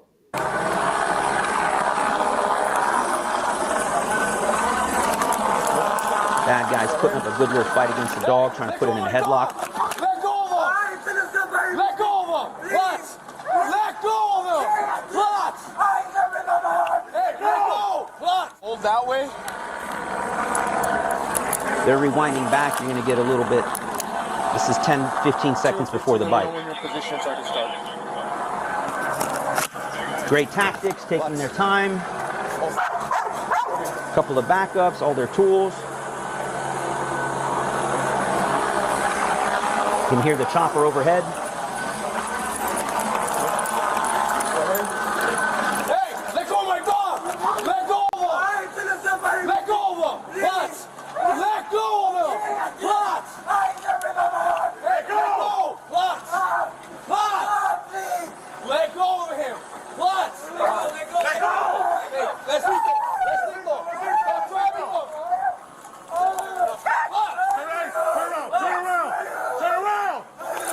Got him on the elbow. This is what we call the shake and bake. Too. The good old shake and bake. That's the only thing funny about this video. And we can laugh after because none of the officers get hurt. It ain't over yet, though. They don't just let him get away now. They don't just let him get away. But I want to rewind back before they encounter him again, because what I found the most interesting in this video from the eyes of a police canine handler is tactics. I'm always looking at tactics. Love the fact that they're working him off leash. The biggest reason, and by the way, jump in with any comments that are related to this. Anybody has questions? The biggest reason they're running this dog off leash is to create distance, right? That allows that dog to be in the backyard, literally with his mouth on the bad guy before they even have to enter. It's gonna fast forward. Elbow, he's going straight for the elbow. Yeah. 4. Try harder. That scream right there, that's the badass leaving his body. All right. Hopefully you guys can see that and hear it, and I'll play it back maybe in like half speed. And I want you to see him using the e-collar. Again, great job all around. This is no nitpicking here. This is for y'all to see the reality of it. And again, it's a little confusing. He's telling the bad guy, let go of my dog, and then telling the dog to let go of the bad guy with the plots command. Let go of him, plots. Let go of him, plots. I think it's great. Monetized for this stuff. Now pay close attention here. I think he stims the dog one more time. Let's watch. Because someone yelps. I don't know if it was the dog or him. I don't know. I'm not sure on that one. I won't, Yeah. bet money on that. You could see that dog's head like flick back too. You see the dog kind of whip back, like, Yeah. woo. We'll watch it. Then we'll call this done and we'll go see what happens. Because at the same time you hear, "Rah!" The dog kind of turns. That's the blue collar on the dog's neck, is the e-collar. Doing what the e-collar is supposed to do. Now, some of you might say, hey, the dog's supposed to be trained. Yeah. Yeah, that's what the e-collar does. Yeah. There we go. Oh, look at that. It's the same get, dog. Same bag boy, Close to same 100% dog. compliance. Now, again, this dog didn't listen the first time, but he did listen. He listened. Just took a little e-collar to say, hey, wake up, man. Pay attention. So anyways, enough yapping from me. Let's watch the runaway again, and then let's see how this plays out in full speed. Look at him. Should have just sent the dog Runs right again. here. Should have just sent him. Ah. The boy can jump some fences, though. That's a fence jumper. Chopper's got him. They figure out what yard he's in. They already know. They cut him off leash again. I believe it's the same handler. By the way, you go in, you already know this is an automatic second dog bite. Gotta be. He's going down, dude. But you're crossing your fingers hoping. They gotta slow it down a little bit. Backup's doing a great job. Little. Oh, look at that's an older dog, man. Look at. Maybe that's not the same dog, man. It's a different dog. I could be wrong, but I don't remember that other dog having the gray beard. Yeah, this one's older. I am thoroughly frustrated that this guy doesn't get bit a second time. He did a pretty good job. The bad guy did, using this stool or chair or whatever, playing kind of keep away. Yeah. Man, I wish that dog pile drive through that. We will replicate scenarios exactly. Let's go to another one. Let's do it.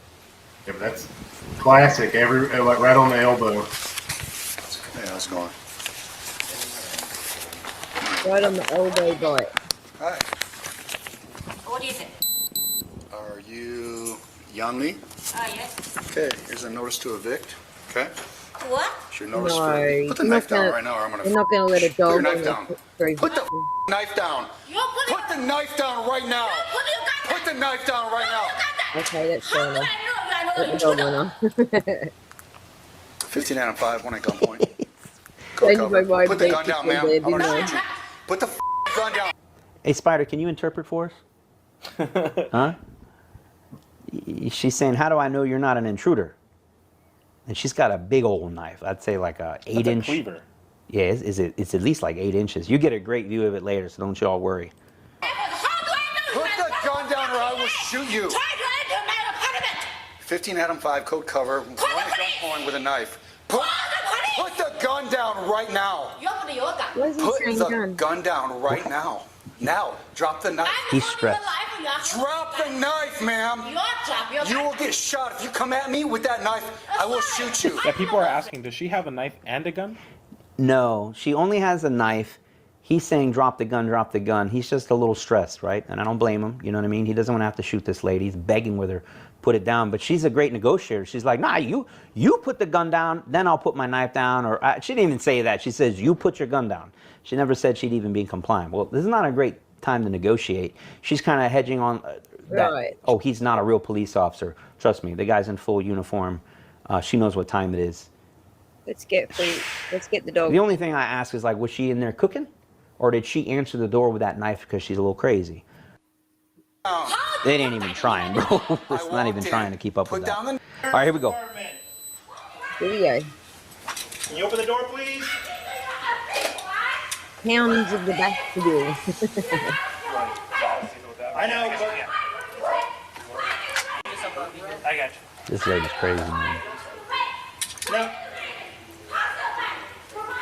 I do wonder how much of this is like mental illness, or this is just her Hey, this is the sheriff's on a department. really This is bad the day, police or a department. combination. Both here.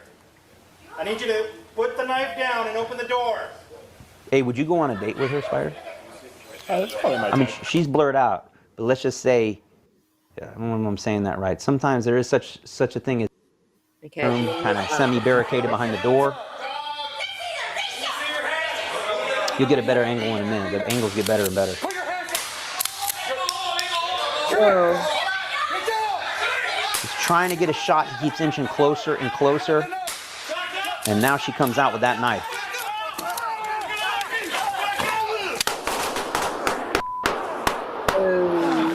And that's the sound of 4th of July fireworks. I told you this is a patriotic show. Different camera angle. Let's kill the sound for a second. It's the dog. You ever wonder what it's like for 4 or 5 guys to try to squeeze through a doorway at once while going backwards with a dog? With a dog. This is what it looks like. Everyone's backing out now. Then they have a crossfire situation like crazy. And watch this knife. You can actually see it stab the guy. It's wild. Look at that. She just stabbed the guy in the brown. Let the dog. That could be a Dutch Shepherd. I don't know. Let the dog You off. see that knife? Now she's switching hands. She's going to go in for another stab. Trying to hit him in the leg, and then they light her up. Yep. A little sad, maybe, but don't try to stab police officers. You know, it didn't have to be that way.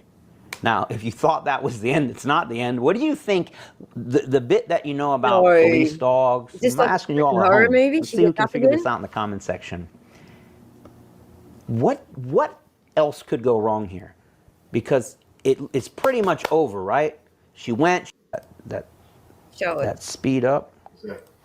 Pay attention to what's being said.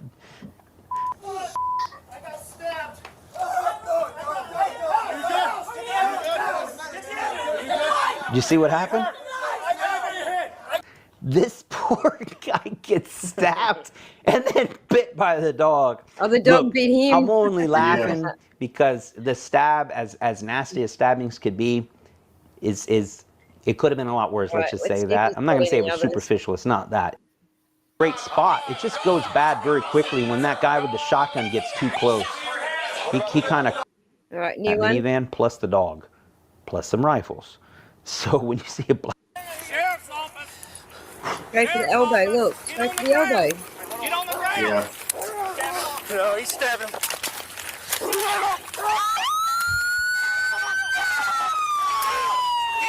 Sorry, ears. do you see him come at him with that knife now? He's even slicing at that officer. Right here, look at that thing. Wow. Bro, they coulda, shoulda, woulda shot him right then. There's a bit of a delay. He's got his taser out. There's a lot to break down on this one, and we'll get into it because you might be asking. Ask questions.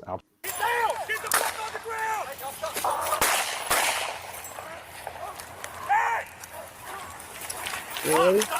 Hey, I'm gonna take it. I'm gonna take it. Move. Let the dog off.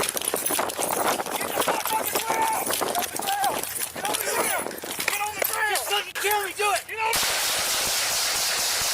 Okay. Do that fucking move. We'll pause there. So May 13th. So this is still real fresh. I'm gonna back it up a little bit. We got a guy with a rifle coming out of the front. I mean, they got him kind of like what we would call a 360. It's not perfectly 360, nor would you really want to be. We're gonna have crossfire. But my point is, they got him contained. These boys would probably be even closer, but this looks like a graveyard, and they probably don't want to be driving across the grass. But I think it doesn't matter. They're close enough. Everyone's close enough. Everything's wonderful. Here's something else that I want to show. It's first thing I look for, what equipment is the dog wearing? Sometimes people ask, well, why do your pet dogs wear so much equipment? Every tool, look at all that swag. James, don't run. And good for them. James, don't. Mickey, Mickey, Durst, don't. Now he says Durst. Could you look that up? I've never heard that one before. It sounds familiar, like maybe I've heard it. Durst. Maybe y'all can post in the comments if you've heard that before. That's a new one. Mind you, we have some commands. Every handler can honestly, if they want to, choose it. But if a handler can do a ring and it's Yeah, we got it. DURS. Word. Again. Durst means go, I believe, in German. Go. Sure. Yeah. Go. Whatever you like. Let's see from a different angle, and then we'll kind of get into the aftermath. Here's another angle. Dog bite. Yeah. God damn it. I haven't seen this angle yet, so. Again, warning, because this could be ugly again.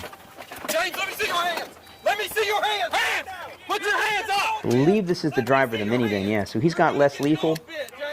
Get on your knees right now. So that's a beanbag shotgun. You can see it because it's orange, or in the last video it was pink. Dog's now getting stabbed. Stabbing the dog. He's got a knife. He's got a knife.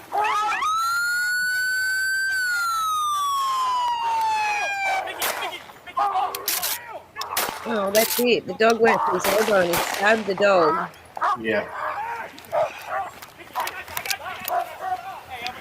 Sounds like they got more than one there, though. I read in the comments, did a little research. This Clearly they couldn't follow up with the dog again because the dog got stabbed, so god damn. Alright, that's Garrett Wing, and he does his whole channel is all different situations of dog bites, but note how the dogs, when they're trained, they go straight for the elbow. Oh yeah, yeah. Elbow or the leg behind the right behind the knee. Right. So that's what makes me think that Chloe had some training. You know, some dogs don't actually make it through the training, but they do have some training, right? Yeah, I think somebody said earlier in the chat that she was a failed training dog. Right. We don't know that that's for sure. I think it was actually Garrett who said it looked like she could have been because of the way she did the bite. Yeah, I think it might have been. Sorry. Yeah, I'm not an expert on the dog handling aspect of it, but I can tell you that the injuries in the arm look exactly like other bites I've seen on, just random people out in the public that have had bad dog encounters and law enforcement. Right. So they look the same. So one of the things is that Garrett Wing will be one of the witnesses testifying how he thinks it's a dog bite and why he thinks it's a dog bite. I think it was actually Garrett Wing who actually made the original suggestion that Chloe could have been the chat will correct me if I'm wrong here, but I think it was Garrett Wing who made the original suggestion that the dog, Chloe, was probably a failed trained dog. Yeah. I would like to hear his testimony. I think that would be really interesting. It'd be really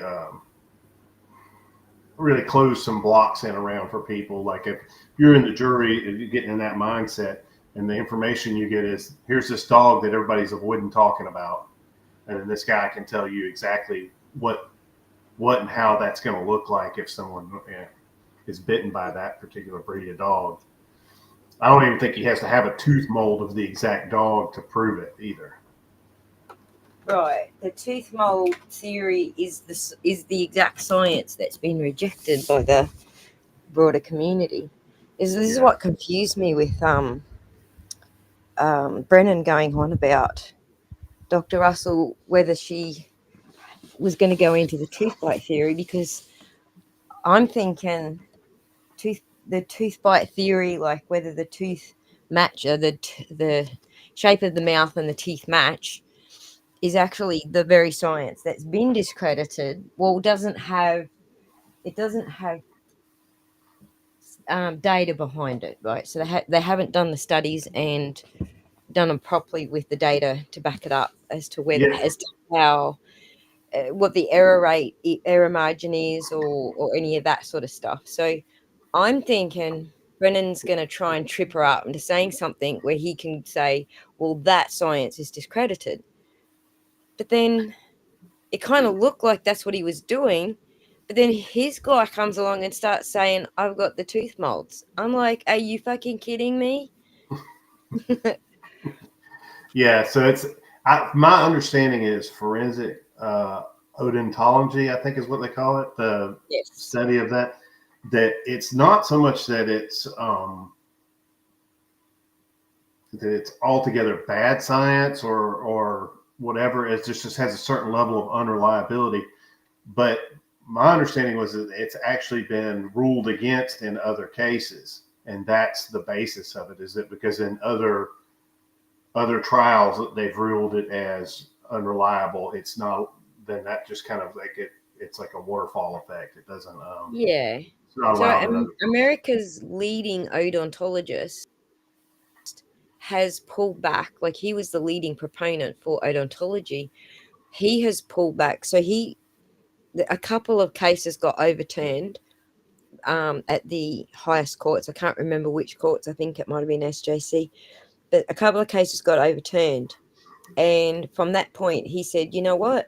Even though I believe in this science, I'm going to pull back. I'm going to go and study statistics so that I can create the science that they're missing to make this a more stable science, basically.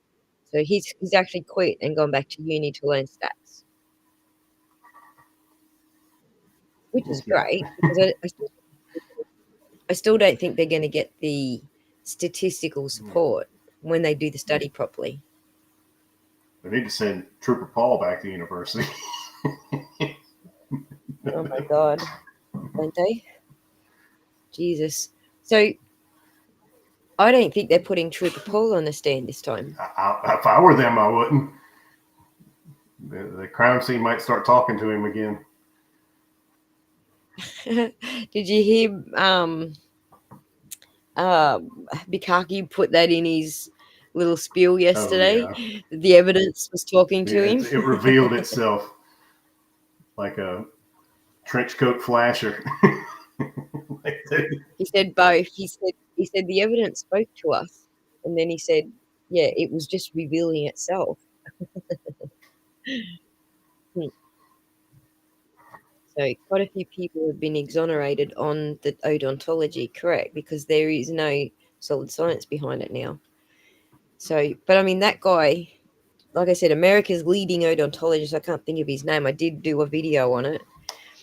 He essentially said he still stands by it being a science, but because they don't have the stats to back it up that you need to have to say it's a science, then he's going to go back and study the stats. It will be interesting to see where they end up on that, whether they end up with, good stats for it or not. Oh, yeah. Well, do we have any more questions for on the firefighter EMT side? I have Yes, go with the rest of your questions because Lon has to go do something. Yeah, well, I've got to get in at least 7 hours of sleep before a 24-hour shift tomorrow. So. Go. Look, I can probably field some questions. We also have Arcane coming up in the next couple of days whenever he's ready, so we can field them to him next if you like. Anytime you want to come up and discuss it with us, please do. We'll appreciate it. All right. Thanks for coming back. Hope you enjoyed the Garrett Wing stuff and you know a bit more about who he is. Oh, yeah. I'm glad you introduced. I'd heard the name, and I think it was Melanie. I was thinking it was Andrea Burkhart, but I think it was actually Melanie that I saw that little snippet on. Yeah. Hang on. Corn Pope has a question. Okay. Hurry up then. Hurry up. Do it, Corn Pope. They're actually a minute behind us. So give it 1 minute. Where are we? Joking about Yuri. I'm almost certain they discredited human bites. Bite theory. I saw on an Innocence Project documentary. Yeah, that's where I sort of started following it too. What is your opinion? Here's the question. What is your opinion as to if John's head injury was treatable at any stage? With immediate pre-hospital care and immediate transport to a facility, so like a trauma center, not just a regular hospital, but to a trauma center. He could have he could have recovered and had some mild impairment, but it would all have had to happen almost immediately. Yeah. But there are with head injuries, if you don't have that immediate access to pre-hospital care and a trauma center within that golden hour, it's not even the golden hour, it's the platinum 10 minutes. If you're not within that platinum 10 with a head injury, you run the risk of long-term permanent brain damage, long-term disability, and the thing is that in that occipital area is you're so close to where you get when that injury comes in, it hits the medulla oblongata, that area, and that's the shut-off switch. You damage that portion of your brain, and you are that's what's controlling everything that's happening involuntarily. Your breathing, your respiration, your heart rate, everything in your biology is sort of like connected through that brain stem. And if you've got a significant injury there, it's kind of lights out. Right. So I actually do have a little story about this. I wasn't there personally, but the ex-husband that I was just talking about and his stupid drinking binges, fighting and stuff, he was actually riding on his motorbike one day, completely sober, came off his motorbike, and he's an open-faced helmet where he's one of the few, the bikers here in Australia just against the closed-face helmets. But he damaged his head really badly, and it swelled up, and it looked like, he wasn't going to make it because he swelled up that bad. But I think they drilled some holes in his skull or something to let the pressure off, or something along those lines. Again, I was hearing it all second and third hand through the kids telling me what was going on. I wasn't there, but he lived through it. But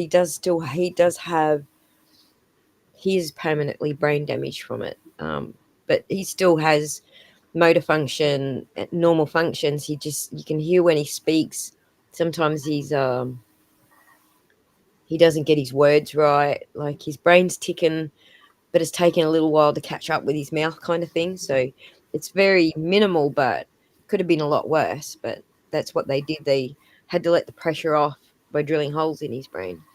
Yeah, that's common. That's common to any type of brain hemorrhage where you have bleeding into. So you have subdural and then subarachnoid. And then, so subdural is going to be between the skin and the skull, and then subarachnoid is going to be between the brain and the skull. So it was the skull itself, right between the skin and the brain. It was the skull itself. They drilled the holes in. And so they'll do it. So they'll go in and they'll drill through the skull in different areas, or they'll actually, a lot of times, in some instances, depending on it, they may excise a whole section of the skull and leave it out, and actually keep it wet and safe and stored off to the side, and they leave that section open while the brain relieves pressure on the brain, and then as soon as the swelling goes down, they replace that section of the skull. Right. So we actually have a case that was quite big here in Australia, where they did that. They removed the section of the skull, and they left him. He's got like a big ding in his skull. Like they let it heal over as well. I'm just trying to find a photo of it. But essentially, he was out drinking. He got beat up, and the person who beat him sunk the boot into his head and pushed his head into the curb. So it crushed his skull into the shape of the curb. So when he got to the trauma center, they removed all that crushed skull area. So when he healed up, his head was actually the shape of the curb. Oh yeah. God, what a way to live your life. Right. He's lucky to be able to think straight. Like he came out of it with, he can still think straight, which is not often the case with these sort of head injuries.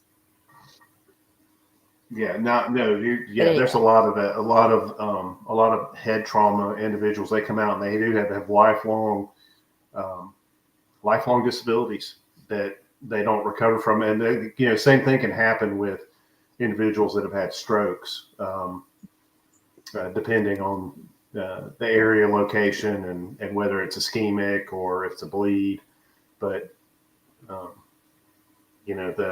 people that have strokes have an extensive recovery, and all that's due to any sort of trauma to the brain, or even if it's a medical injury. So with a stroke, it's just either the pressure from a bleed, or if it's ischemic, it's a lack of blood flow to a specific portion of the brain. Yeah. It's interesting, very interesting. I don't want to show you guys the photos of these things because they start to get on the gory side, and we're probably going to get ourselves shut down. But descriptions are good enough for today. Thank you so much for filling us in on some of the details there, Lon. And I hope we can ask you some more questions later on, because we're going to be getting to all this medical stuff soon. Yeah, I'll be happy to. And I'm not a vet, like I said. I'm a firefighter and just a basic level EMT, but I've been doing it for a while now, and I've seen a lot of things in my career. And one of the things that brought me into this case was when I heard some of the testimony from some of the paramedics. And this is one of the things I was going to throw it in the chat, is that do it. You got the floor. Do it. In the United States, and it's not just common to the U.S. I know that they have it all over the world, but the NREMT, or the National Registry of Emergency Medical Technicians, once you become a EMT, you take an oath. And that oath isn't just about HIPAA or patients' rights. A lot of it is, but a lot of it's also about patient advocacy. And a lot of it is about being honest and having integrity. Not much of it has to do with the Constitution of the U.S. or whatever, but a lot of it has to do with being ethical and being an advocate for your patient. And whenever I see any individuals that proceed with that lack of ethics, it bothers me. It bothered me too. Like, I went on a great big mission to find out what the ethical duty was, to find out what Karen hit him with, because you're caring for a patient. You don't know what happened to them. Someone's saying, I hit him. Don't you want to know what with, so that you can work out how bad the injury is? Yeah. Like, why would you not ask, do you know what happened at that point? Even if she said, I hit him, well, tell me what happened. And then if she said, I don't know, then she's hysterical and you move on. But right. But there's because there's a big difference between I hit him with my handbag and I hit him with my Lexus, right? Yes.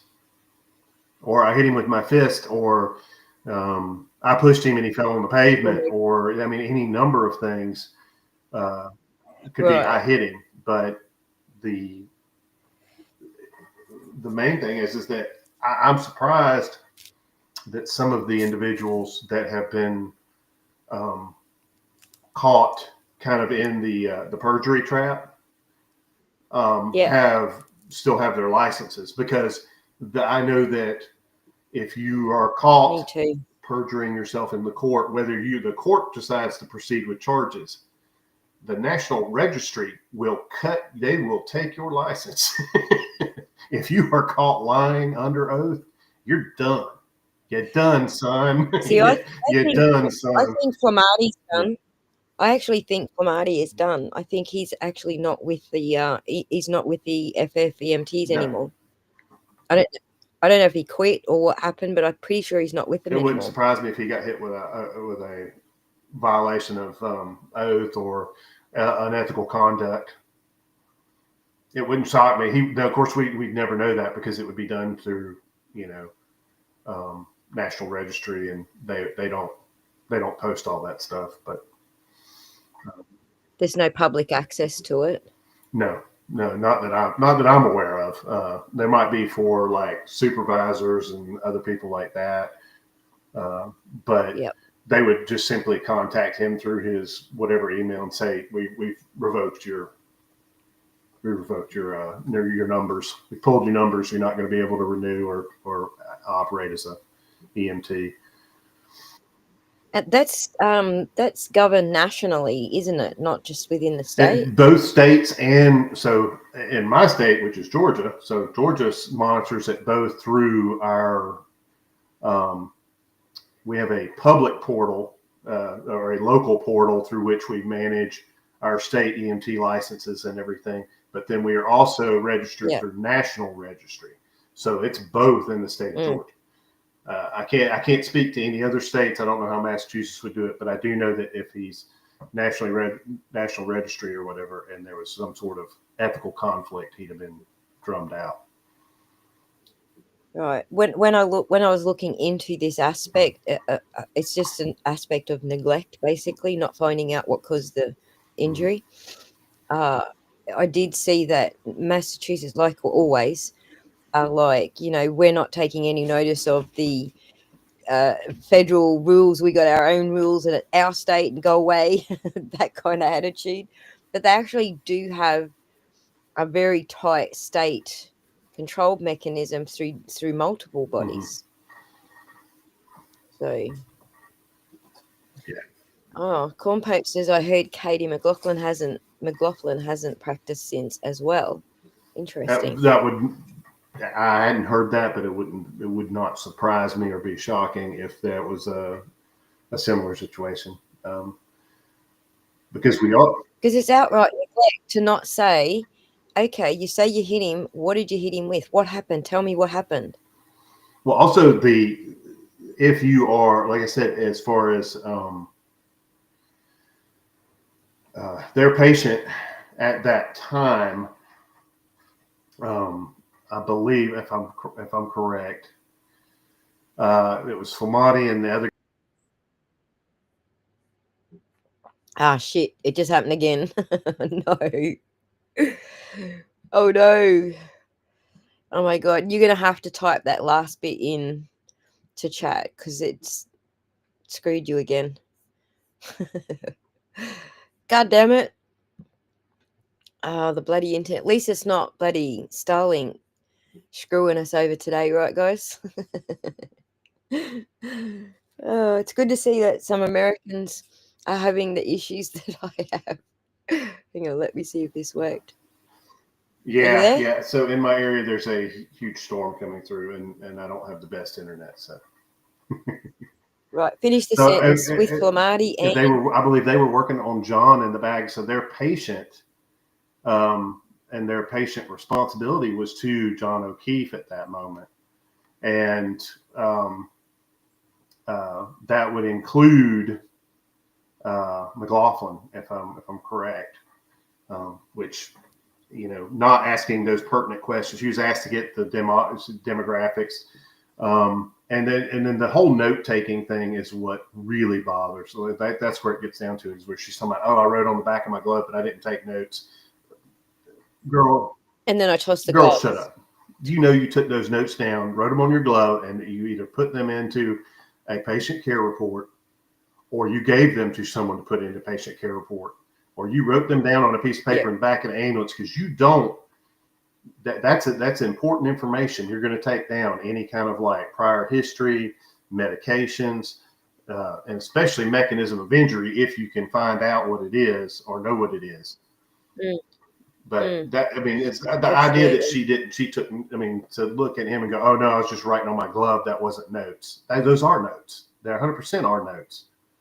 And they're memorialized in a patient care report, along with all the patient's belongings, all the patient's previous history, or everything in that patient care report it's memorialized there for a reason, because it follows the patient throughout the course of their life.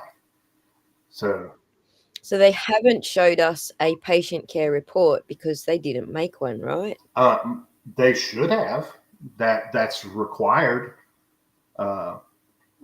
100% that the lead paramedic that was working with John should have created and filled out and done a patient care report that involved all aspects of all areas of treatment and a full narrative should have been involved in that as well.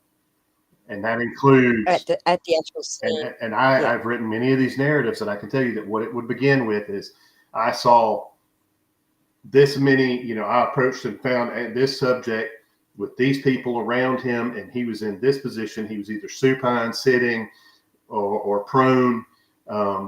Patient was this, and this. We noticed this. There was no circulation, no breathing, we began CPR, and then there's a whole other segment in that report that I'm going to fill out according to my CPR and according to. And you're also supposed to observe the way, like when you, for example, if you're cutting the clothes off and you see that there's blood going downwards on their clothes, are you observing that kind of thing and saying like the patient was obviously upright at some stage where they were bleeding because we found this? Is that part of the report? It could. I won't say it wouldn't be, but it could be, but most likely it would be represented by different language. It would be said like upon inspection of chest area, noted, posterior, anterior injuries here, and here, noted excessive blood tinge to clothing on front right side, front left side. Right, because there's no injury matching it. You have to assume it came from a head injury, so you have to be looking for that stuff. You would note presence of blood in an area and then lack of injury. And then you would note an injury that was nearby or adjacent. So with a patient, you always start at the head for your assessment.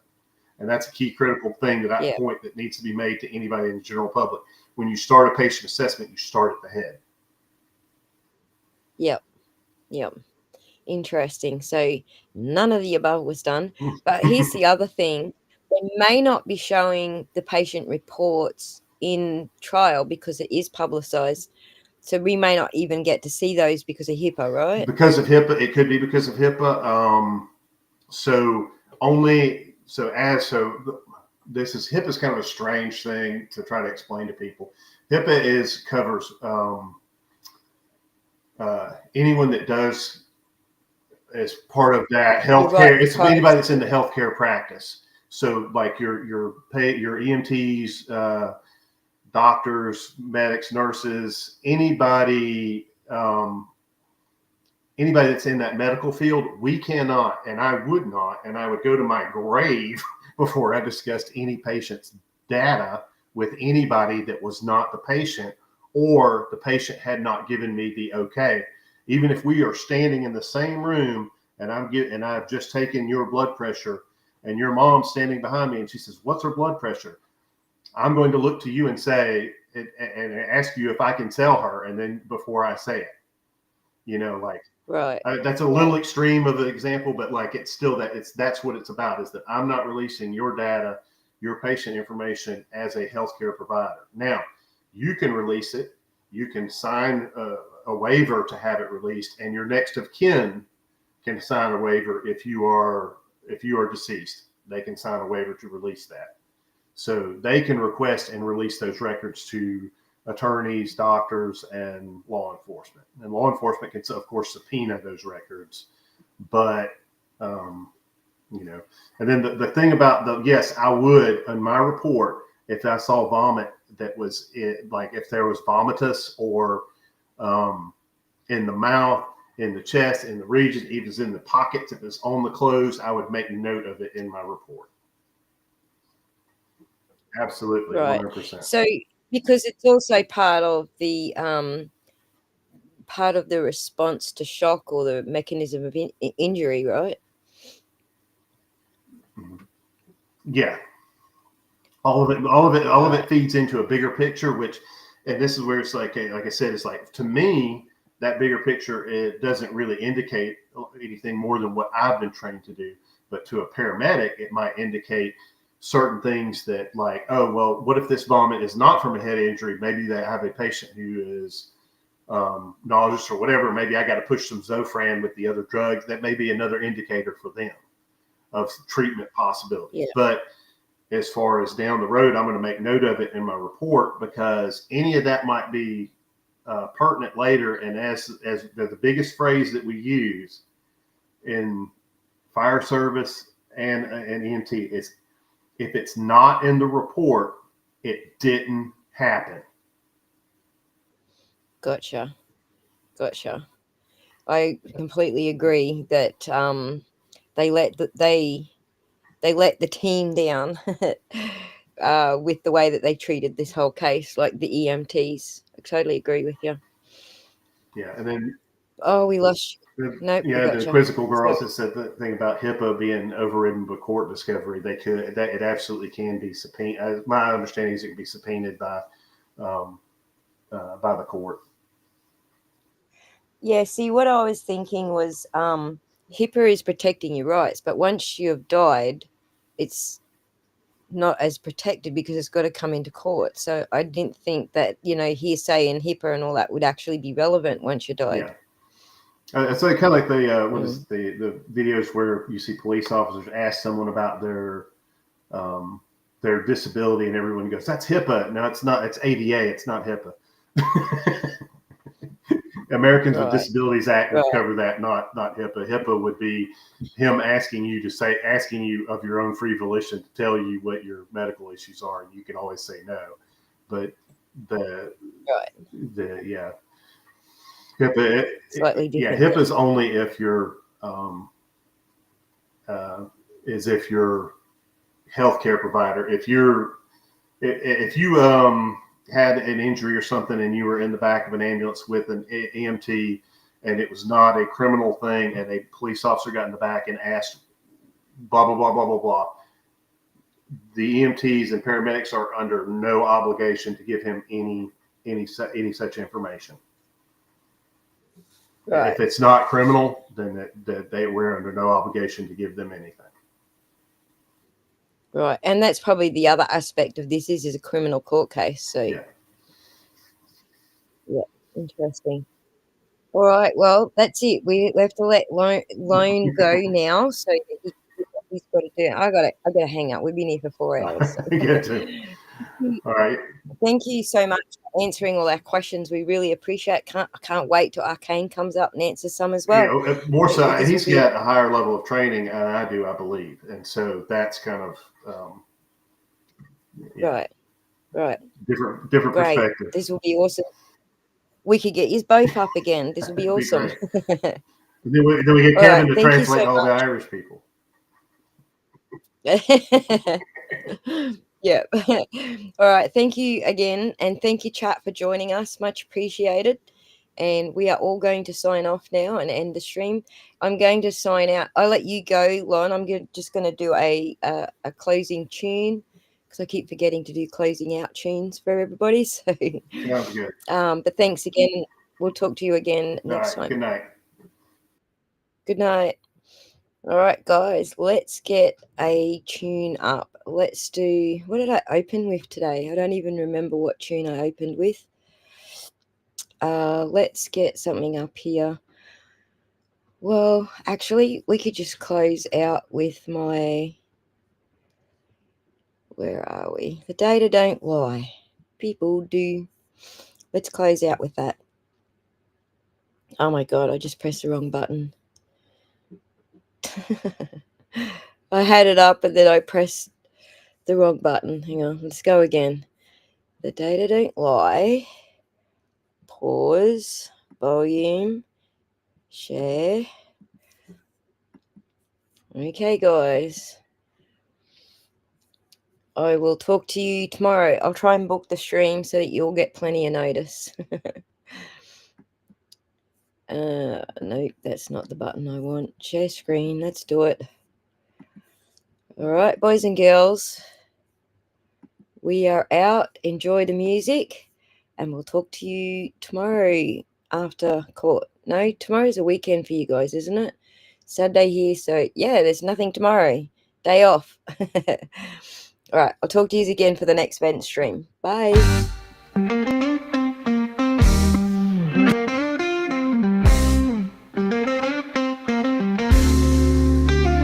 Truths and stories gotta collide. Alibis get swept aside. I got proof that can't be denied. The data don't lie, people do. Waves crashing, secrets in the tide. Facts and numbers side by side. Through the chaos I will abide. The data don't lie, people do. Look at the records, feel the vibe.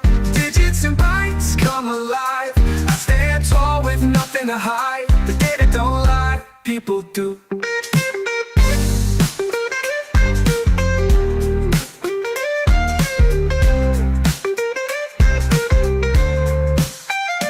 Friends may twist and tongues may tie. Plausible tales shape the sky. In the end you can verify. The data don't lie, people do. It's in the matrix beyond the eye. Hard truth that's flying by. Evidence you can't defy. The data don't lie, people do. Look at the records, feel the vibe. Digits and bytes come alive. I stand tall with nothing to hide. The data don't lie, people do.